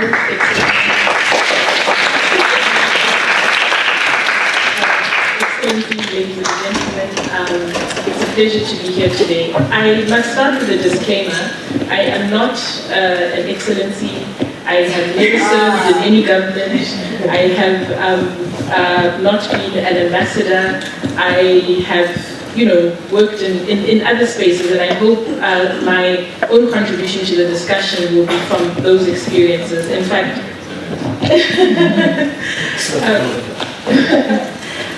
so I want to add to the conversation or to the debate from 3 chapters of my own life experience.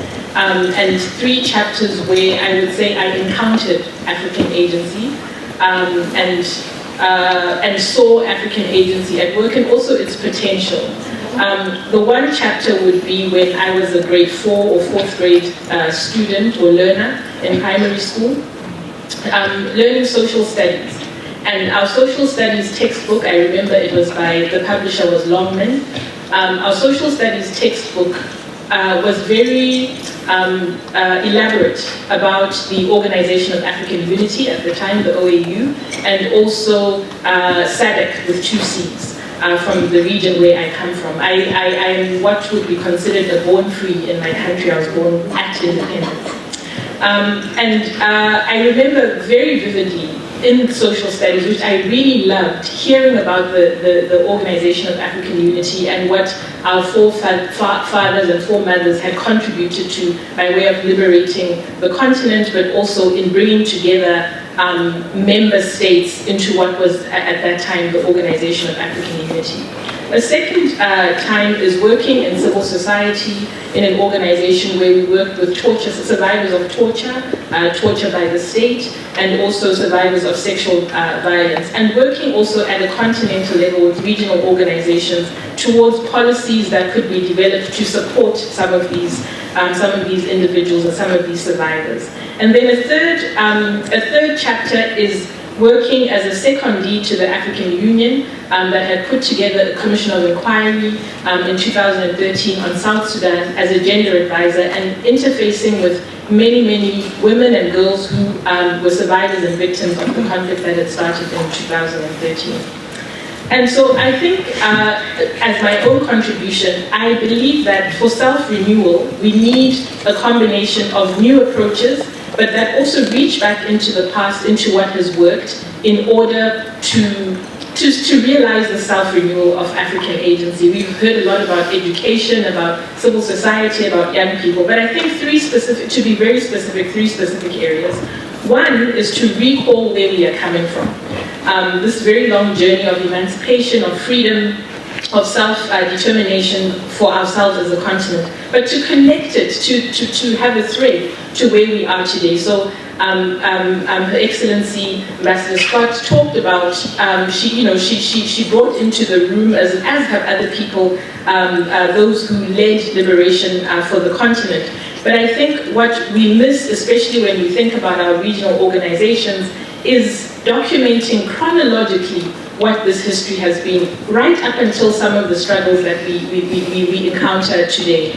But also then making it available for learners, all the way from primary school to higher education.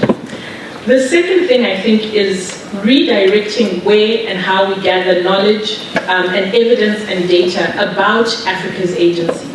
So as I said, working with regional institutions, where, and I think this was already mentioned in terms of the hire of African agency or African expertise, but where constantly the examples, the data are not coming from Africans, but simultaneously Africans, whether they are in social movements, in civil society, are repeatedly told by regional organizations, by African institutions themselves, that their experiences and the knowledge they have don't contribute, so, they kind of contribute, but not so much to decision making, to making policy.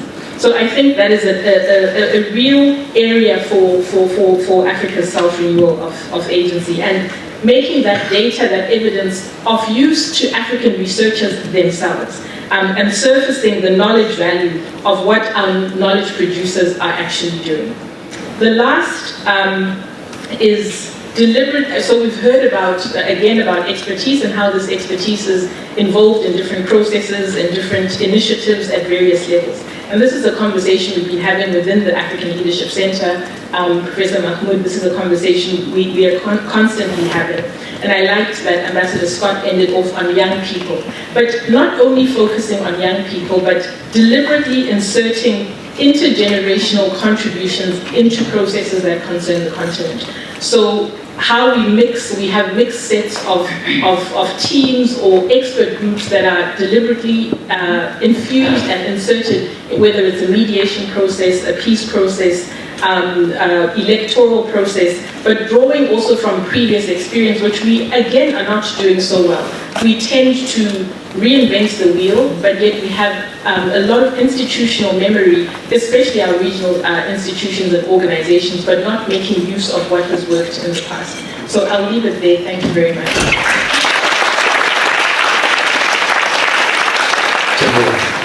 I will make about 2 comments before I have about 2 minutes. But before I speak about agency, I just want to throw some point out here, and if any of you want to discuss it later, we should do it. Africa is 55 countries now.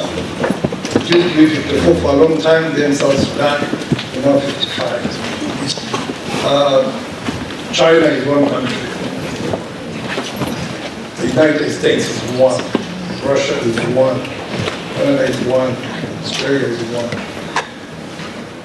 I'm not a professor, there are professors here, so please find something to do with that statement. Africa is not one country. Africa is 54. I want to talk about, I think Professor spoke about mass migration. And I want to find out, how did we get here? How did we get to a point where African young people, largely African, there are other nationalities, but let me focus on Africa. We are going on Africa tonight. Cross the Sahara, cross the Mediterranean Sea. Look at the size of those monsters. And then, if they survive, because there is a very big percentage, very big possibility that they won't survive, they end up here, across Europe. Look at the catastrophe that that represents. Look at the Africa-wide nature that is, and look at how it is infectious and how it grows. It probably started small, but now it has, taken all of us, the whole continent. And look at the pushback by Europe. Was it expected? Was it unexpected? How did we think this would end up? Is it going to be this kind of situation? So the issue to me is not that Europe is pushing back, or that there is a history of colonization. Sometimes we raise arguments like, there was this colonization, so let's go and get our things from out there. Let's go to Europe and bring back our things. But I don't think you need the Mediterranean and Sahara in order to get back these things. So the issue is that 50 to 60 years after much of Africa got independence, Africa is the custodian of natural resources, of arable land. The issue is that we still have masses, Ambassador Scott mentioned 50% of young people in our country. It could be the same across. We still have masses of our young people literally willing to commit suicide in order to cross the Sahara and the Mediterranean. Almost 60 years after, probably right after 60, after our country's got independence. So that is, in my view, failure of agency. And that is, I think what she said, that requires new thinking, new ideas. We can't remain the way we are. We need to look at the possibilities, look at the demographics, they mentioned them. We need to look at the youth, look at how to educate them, look at the technology, what is it offering us now, look at infrastructure, look at women, include them in whatever we are doing across the globe, across our continent. And I think that will give us the agency that we need. Then look at our health. Look at our maternal mortality, look at our infant mortality, look at our vaccines, look at our life expectancy. Fix those. They are within our power. Collectively we can do it. And I think we are right on the track doing it under various forms. But it is an opportunity we cannot afford to lose. Look at terror.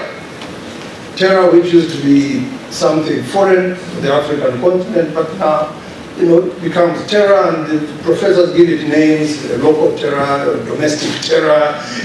They will have to help me about this. I don't understand what domestic terror means. But there it is. But by a collective, small collective effort, Mozambique, the whole of the north part of Mozambique called Cabo Delgado, is on the way to getting liberated by a collective of African countries. Africans trying to do something for themselves, including in the Central African Republic. And I'm told Mali and Burkina Faso are also doing some good work pushing back on Boko Haram. So those are the comments I wanted to make, and I think I'm within my time. Thank you very much.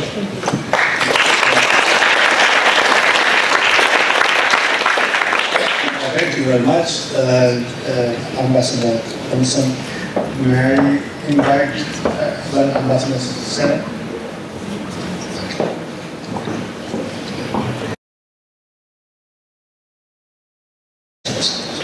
I will start by thanking the organizer of this meeting.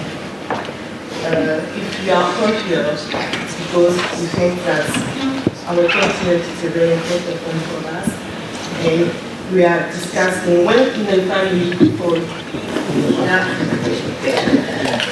we gather to discuss, it's because we think that the question for what we are discussing is very important. It's one of our traditions in Africa. And speaking of Africa, speaking also of the different agencies, we are now speaking about what are the utility of those agencies, how should we work so that we can make them be more fruitful for our continents and for also our population. I can just say, when we take our tradition and we say, when someone wants to go very far, he has to look back on history. And the history of our continent, it's what our father, which created the African Union, have tried to put together. It's to think to unite a continent which we are saying that we are speaking that the different other panelists say that it's a continent which was united, but the different borders have divided us. And so we have this common history. We cannot deal with that, we cannot also remove that. What we have to do is to try to take us as we have, to try to work together on our weaknesses. And we can say that if we are discussing of those agencies and the way to make them be more fruitful, it's because it's useful for us. It's because they are existing. We cannot speak of something which is died. And so it's very important for us to keep that in mind. In all the words, the international relation, the discussion, the negotiation, it's a rule to deal with common interests. And for us in Africa, we have to still keep on that. Even our different agencies have weaknesses, we have to look at the opportunities. The opportunities we have is to work together to try to strengthen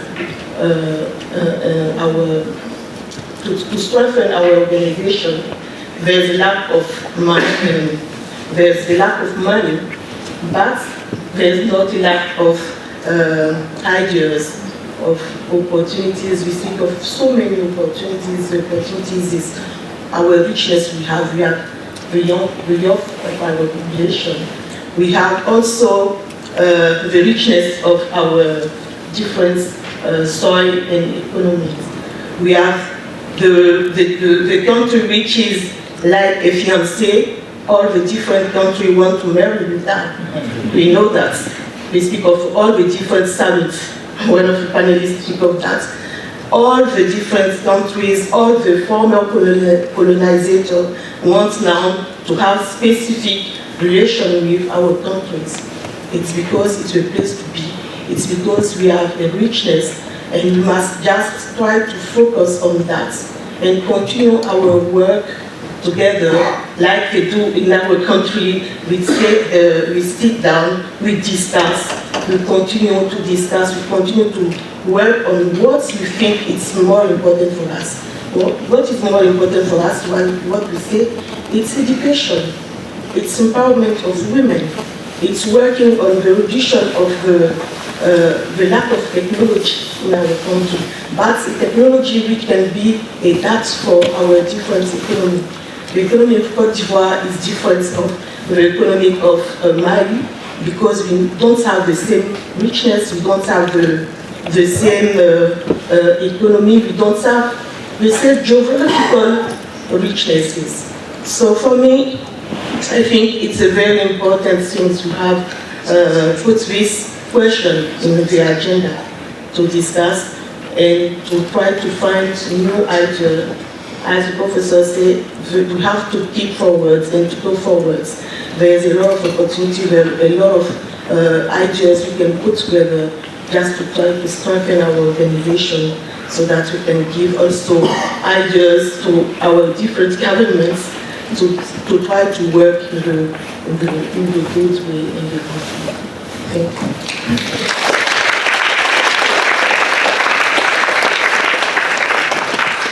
Thank you very much, Ambassador. I now invite Deputy High. Good evening, Excellencies, and good evening, professors and students from King's College. I feel very honored to be here amongst Africans in London discussing African agency. As a young African agency is really critical at a time where Africa has the youngest population, where African youth are looking for opportunities out there, where African leaders must ensure that the decisions that they make will ensure that African youth are able to prosper. And for me, the biggest example of demonstration of African agency has been the African Free Trade Agreement.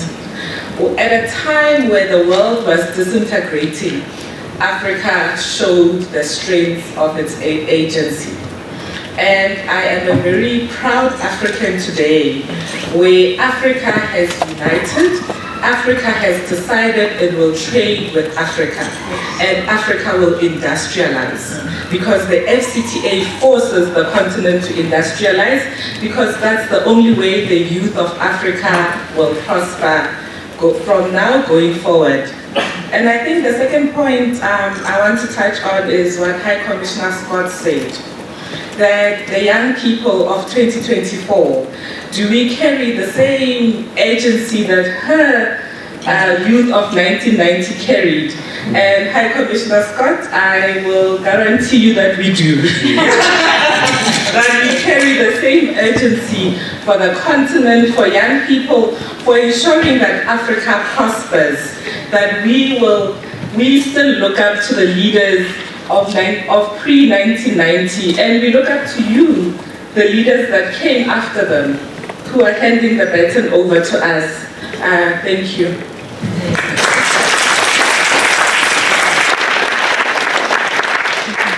Thank you very much. Hi, good evening. I'd just like to thank King's College as well, again, for organising this amazing event. I'm actually an alumnus of King's College, so it's great to be back and see all of this.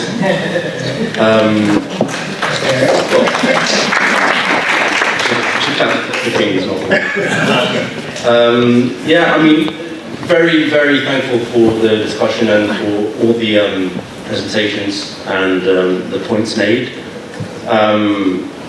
I just had a quick question about how we can, as a continent, speak of common agency when the general discourse is, unfortunately, sometimes still a bit of national agency. We heard Ambassador Scott talk about Western Sahara being mentioned. I mean, we could also mention the Ikpe liberation movement in Namibia itself and many other separatist movements in Africa. If we're talking about Morocco as well, where the idea is to build capacity in Africa and to help our youth and our economic tissues to develop by themselves as well. How can we go beyond artificial divisions, because we still do talk about them a lot? How can we go beyond artificial divisions and speak in unison on issues that matter for the country's future? So, namely, of course, developing infrastructure for youth, economic development, opportunities. Our esteemed colleague from South Africa said about the African Free Trade Agreement coming into power. So that's obviously another issue that we could, I think, focus a bit more on, rather than divisions. Of course, I mean, wouldn't want to come back to what you call Western Sahara, but obviously the African continent is itself divided on that. We've got more than 30 African countries and more than 100 countries in the world that support Morocco on this issue. So, of course, how can we, just to get back to that question, how can we talk in unison about some issues that are obviously for the African continent while we still talk about divisions and push for those divisions as well? So that's my question. Thank you. Stand on the protocol that was already established, and also say that the beauty about speaking is I work for no government, so that means I can be a little bit provocative. I will try and be sharp, precise, but also I want to emphasize provocative. And I'll tell a few stories, but ensure that they're short and sharp. Now, when I was doing my PhD in what seems like many years ago, my supervisor reminded me that there are no new answers or no new questions under the sun. Right? There's no big research question that you're going to come with that no one has ever looked at. And that the task of a PhD is for you to explore all issues with new lenses or all issues by raising new questions. I say this to make the point that all of the questions that we're talking about here, we know the answers to, right? We have debated these issues ad nauseum in various contexts. We know the answers to this issue. And the question at hand, perhaps, is why is it so difficult for us to implement those questions? And I think that is what brings us to the issues around power, for instance, as an important way to begin to unpack what the challenges are. The heart of the matter here, as far as I'm concerned, is the global political moment we find ourselves in. That's the moment of opportunity that we're reflecting on. I think many of us believed that when the Trump era began, that was a powerful moment of opportunity. I'm not sure how well the African continent seized it. But we find ourselves in another global political moment. And so for me, the question about agency and renewal is not about these case studies of what we have done well at the African Union. I think we can even cite the one big example of our quote-unquote failure, or for instance, Libya, as one of those examples where we see that we had a particularly important moment to intervene collectively, and now we see the end results of the failure to do that. And we know that that goes back to the point Dr. Funmi mentioned, which is around the fact that very quickly we're easily separated into nation-state interest rather than the collective position we arrived at in Addis Ababa, right? Because now you're separated on the very points Ambassador from Cote d'Ivoire was making, which is that, well, Kenya and Cote d'Ivoire position differently. The things that Kenya can argue against, Cote d'Ivoire might say, my friend, not today. I need to think about the survival of our people. So 3 points in relation to that, which is linked to personhood. And I think the Libya example gives us an opportunity to think about this question of personhood. But I want to return to the citation that Ambassador Esipisu offered us of Balozi Kimani. Now, one of the things about Ambassador Kimani's comments, which was around speaking ethically to the question around Russia's intervention to Ukraine, was also for me the sort of difficulty that in making that principled position that Kenya had alongside other countries in relation to Russia's intervention, we still had to contend with the fact that we were defending a country who did not think of us as humans, right? Who treated Africans in the most terrible way at the height of a crisis. So even when there was a crisis, they still had an opportunity to be racist, right? And beyond that particular moment of the responses to Africans, we saw their own reviews of the Ramaphosa-led intervention around trying to position an African position. So when our personhood is still under contestation, even in the very places where we are trying to make political positions, what does that tell us about how we need to engage? Because those people at the end of the day are always going to see you as subhuman. So why is it that we cannot collectively cohere around a political agenda when it is so easy for them to say those are people who know nothing about international affairs? What can they come and tell us about this particular issue? They only know things that are pertinent to Africa. They don't understand European politics. Because after all, we can only understand local issues. Our local issues do not have the capacity to give us the tools to extrapolate to the global level, yet they have the capacity to take the global and argue that we can imprint these things across the African point. So personhood is something that we really must think about, and the fact that African personhood is consistently up for debate. The second point is around political ideology. Our sister from Barbados has led a wonderful charge. Prime Minister Mia Mottley has led a wonderful charge that has reignited not just the Pan-African logics, but also a Black internationalist agenda. And I think for us, the question at hand is that as we talk about African agency, we must remember that the Nkrumahs and co that you are citing were part of a generation that were very clear that the African agenda, the Pan-African agenda, as it was rooted in the African continent, was intimately connected to the fate of those in the Black diaspora and its external borders. So that connection that Mia and others are inviting us to make, for me, lies at the center of the questions of African agency. This, therefore, means that we must move away pronouncements that we don't act on. Ambassador from Rwanda, I believe, you said we can do what we will with that statement around Africa is 55 countries and Europe, Australia, China, 1 country. This is what I'm doing with it, Ambassador. That if we are saying that Africa will no longer be summoned as 55 countries to go and sit in Paris or to go and sit somewhere and talk about the relations between X country vis-a-vis 55 countries, then why don't we follow up those pronouncements? Why is it that the next time we're giving an invitation, we say, no, the AU will host you in Addis, or will host you in Kigali, or will host you in Nairobi, you come and talk to us. Because we are presenting an African agenda, we must match our pronouncements with our actions. Because my final point is that this is where then the sub-generation after me is getting disappointed in us. It's getting disappointed in my generation, it's getting disappointed in your generation. And I want to make this point in the following ways. When President Mbeki was speaking after Mandela's death, a journalist asked him something about the loss of this huge generation, this perfect leader. You know, Mandela was always lifted up as the best thing that ever came out of Africa, and there's nothing else that comes after that. And Mbeki challenged the journalist and said, I want to resist the exceptionalization of Mandela, because I believe that Mandela belonged to a specific generation. And that generation had its own mandate. It had the mandate that it needed to fulfill. I think that our young people today are telling us something very powerful. And how is it that they're telling us that? When they're looking to the Niger, Mali, Burkina Faso axis, and they're saying those are people who are matching their words with actions. We can say all we want to say about military intervention, coups, and the problems with it. We have studied it, there's lots of scholarship. Dr. Faya, Media, Olonisakin, and many others have written extensively about this, Ebo Hatchfield and others. Military and militarism and Africa. We have the scholarship.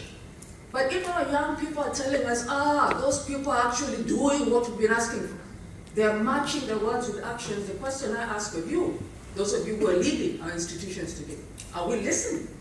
And if we're listening, are we actually responding to what they're saying? Or are we simply ring-fencing the sort of systems and structures that we think are important for us to ring-fence? I rest my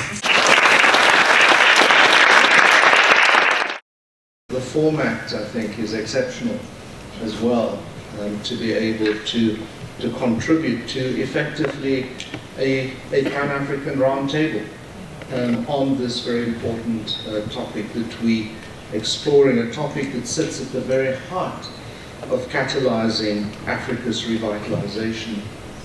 And so as I was listening very carefully to the conversation, the question arose, so how do we pivot from symbolic to substantive agency? I heard that conversation this evening from yourselves as our keynote speakers, as well as from some of the panelists. What Prof. Mahmoud challenged us requires genuine introspection, proactivity, and smart agency. Really rang for me around this question: how do we pivot as Africans from symbolic to substantive? That is, from agency as rhetoric, agency as a set of rules and procedures, to substantive agency. Indeed, as critical interlocutors at this conversation in our nation states, in intergovernmental and global relations, and in academia, I think it's fair to say that it also requires self-introspection. I think we introspect often from the inside out, or is it the outside in? And we spend little time introspecting from the personal inside out, reflecting on these generations of history and expectations that we carry. And I use that term mildly because we all carry baggage of our own education, of our own colonial and post-colonial settings. And so I challenge us, as we undertake this introspection, as we undertake the self-examination, that we do so at a personal level and ask fundamental questions about our own personal agency and its location. Prof. Olonisakin's, your intervention had me thinking about, indeed, whether we are fellow travelers or whether we are interested, concerned, and transformative agents. and of the evolution, of course, of Africa, but also of the global order in Africa. And it seems as we think about the topics, the conversation of the rest of this week, there are 7 significant and interconnected fulcrums that we have to pivot on as well. The economy, the global financial system, peace and security, science, technology, and innovation, hardly spoken about in our conversation, but sits at the heart of catalyzing Africa's self-renewal. Culture. We spoke of migration. We spoke not so much about our humanity, except our last colleague, who really spoke passionately about that. And so that's what I offer us in my contribution, that there are specific focal points or pivot points for smart agency. And I just pick on 1 or 2 as I stop. Economic development and trade integration. How is it possible that we continue to export minerals that are so vital to the green economy, and we export them unbeneficiated? I drive in South Africa from Johannesburg to Port Elizabeth for the annual trek back home as a migrant in Johannesburg, and I come across these hundreds of trucks carrying manganese ore, unbeneficiated, maybe washed only, but fundamentally unbeneficiated. How is it possible that these critical minerals in the global economy simply find themselves exported unbeneficiated? And so we can see the connections then to rapid and unplanned urbanization. Spoke about minerals and mining, just transition, and climate change. Can we see the connections? Higher education, science, innovation, and technology. Armed conflict. Where does armed conflict sit in this minerals and mining conversation?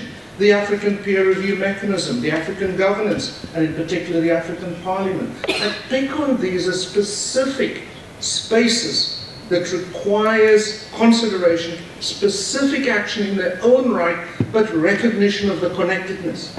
Because if you fix one and you don't address the other, you're not going to achieve the outcome that we're looking for. And finally, ditto for education. We spoke about how we educate. How we educate requires its own deep reflection. We're so focused on disciplinary studies. Often, as Williams would call it, thin conversations in our disciplines. Not thick conversations in those disciplines, but more importantly, the interdisciplinary conversations are not there. And so we will teach peace and security at a huge cost on its own, as opposed to peace and security alongside leadership. Peace and security and leadership alongside the economy, alongside armed conflict, and so on and so forth. And I stop there. And I hope these are also helpful pointers on the way forward. Thank you very much. This is kind of my home because I spent many years in this building working for BBC World Service. So thanks, Kings, for taking it. Yeah, so I just want to acknowledge and thank you all for your great contribution, great conversations, and that's what we require in Africa. I'm in agreement with most of the things, but the only thing that I didn't hear you address was to give a human face to the agency, the African agency, in a way that we can understand what this is all about.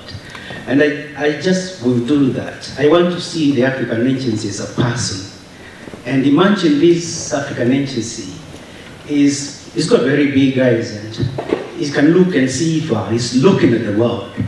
And what he's seeing, he sees the world which is very divided. He sees the world led by United Nations Security Council with 5 members of that body with veto power. And one country can change the direction of where the world goes. That's extremely powerful. The agency will see the world divided in terms of Africa, where sometimes Africa, our beloved continent, we fight wars that are not our own. The war terror before it was there. Kenya, Tanzania bombed at the same time, 1998. Then you have all this, the birth of Osama bin Laden, Afghanistan and everywhere. The agency will see the world divided. The agency will see Africa with coups. The agency will see Africa where there's a lot of lamentation because of slave trade, colonization, and this agency will be very depressed. But to relieve the agency, I just want to say, times have changed. Most African countries are independent. We claim sovereignty. We're standing on our feet. So I want the agency to change direction and look at where we are in Africa. And the agency will see a different Africa. The agency will see Kenya leading the world in mobile money transfer. The agency will begin to see a lot of development, a lot of resources within our continent that are feeding the rest of the world. Coined the phrase of former Prime Minister of the UK, he once said about 3/4 of tea drunk in the UK comes from Kenya. There are many other countries producing so many things. Tanzania from Tanzania, scattered across London. All these things, the agency will see that. So what are we saying? What are we going to tell the agency? I want us to tell the agency this in a very brief way. Africa is in a different position. We cannot lament forever. And although we have seen the problems of the world, we need to seek solutions. Just seek solutions for that. Even if it looks challenging, challenges don't come to kill us, they come to make us strong. Even if it looks impossible, there's nothing impossible where there is a will. So I want the agency to begin to change and see a different Africa. I want the agency to see that with the will, we can get far. And in a very brief way, I just want the agency to see that we can do everything we want in Africa as African. Looking for inward solutions to our own problems, we can do it. And it's time just to stop, to finish up saying, we can see problems, but you get scared, you close your eyes not to see them. I just want to say a very powerful message today. Let us stop closing our eyes at a dark night to avoid darkness. Open them twice.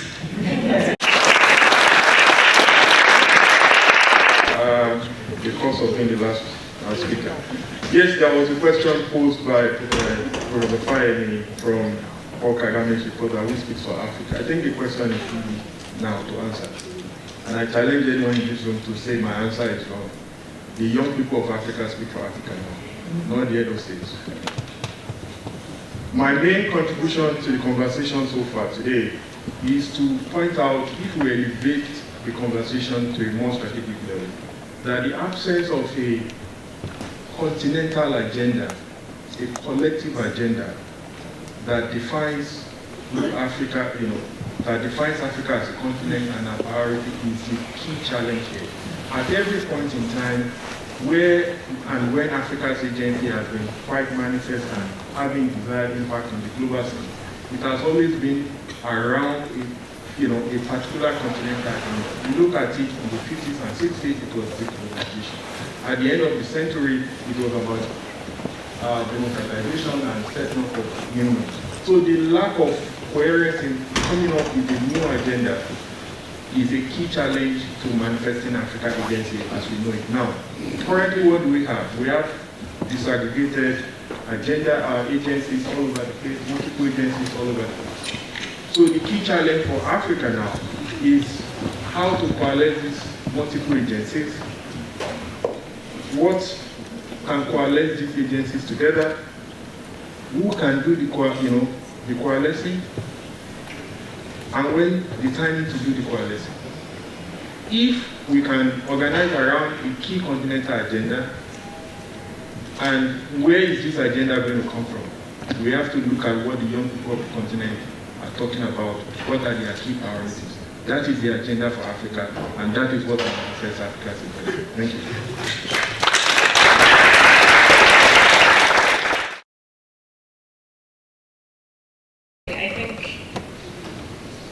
I think the self-introspection on our own personal agency and its location and the recognition of it. Thank you. Wow. What's Wow, this is a tall order for a diplomat. So I looked at my notes and I thought, what should I speak about? And I would like to say that we Africans have got what it takes. Let's just take one example, ESG compliance. You know, everybody tells us, you've got to be ESG compliant. Guess what? We've got all the regulations. We are ESG compliant. It's the companies that are outside that are coming to work in our countries which need to prove that they're ESG compliant. And guess what? Once they say we're working in a place which is ESG compliant, you know, then they will have access to $3 trillion. Nobody's talking about those things because it doesn't serve anybody. So let's look for those things which are a little bit outside of what we normally think about, and let's find them and make them real. Thank you. Thank you so much. Thank you. Yes. Thank you. You said forward first, but it's fine. I would say, and I'll go back to my last quote, but as a continent, we really need to redefine for ourselves the new scramble for Africa, because it's coming. It is coming, it is imminent. It has to do with the new technologies, with critical minerals, with the future of where the world is going, and all the resources are on the African continent. So it is an opportunity to collectively come together and redefine how we move forward, because we don't want the same kind of scrambles. Great, thank you. Thank you. I want to emphasize the importance of self-introspective. I facilitate a class, we call it co-learning workshop, and I ask 2 questions. And I ask the first question, who wants change? Everyone raises their hand. And then I ask the next question, who wants to change? You can imagine the answer. Second point, quickly, we in Africa needs to learn how to fly with 2 wings, not only the masculine wing, but also the feminine wing. Without this, there's not going to be sustainable agency. Thank you. That's great. That's what it is.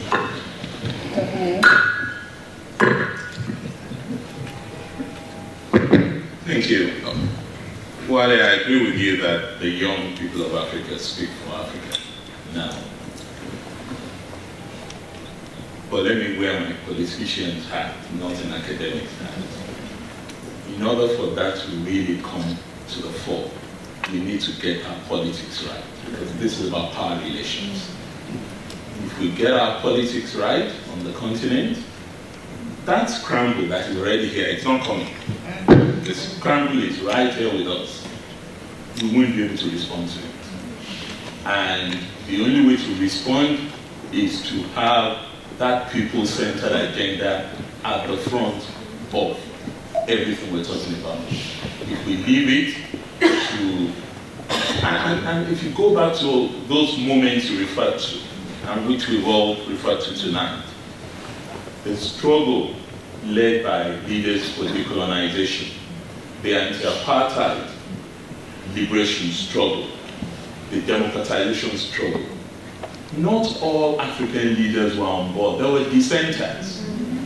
We had dissenters in all those struggles, but we had visionary leadership, the Nkrumahs, the Nyereres, in that first generation of leaders. And even in the second generation too, we had those who are the drivers of change. And there's no reason why we cannot hold the feet of our leaders, our political leaders, to fire, to recognize what the young people are saying to us. Because it's loud and clear. Whether it's in their music, and you hear it, you go around London today, the music you hear in the black cab and in the restaurant, it's that Pan-African music.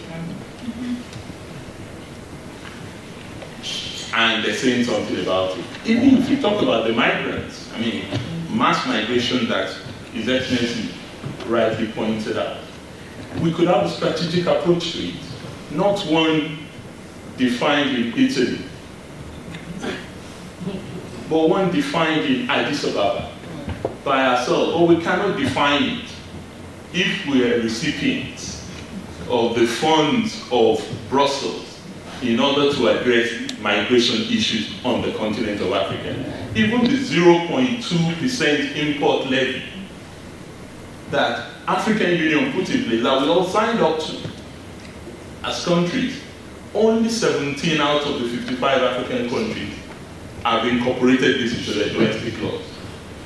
Even those who have done so are not paying that 0.2 import levy. So what are we talking about? I don't think we're ready. Thank you.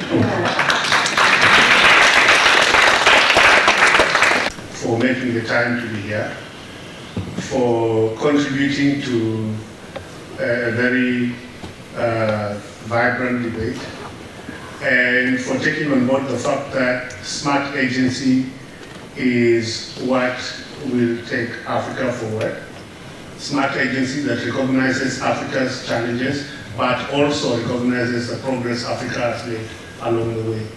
So from Bushels, good night.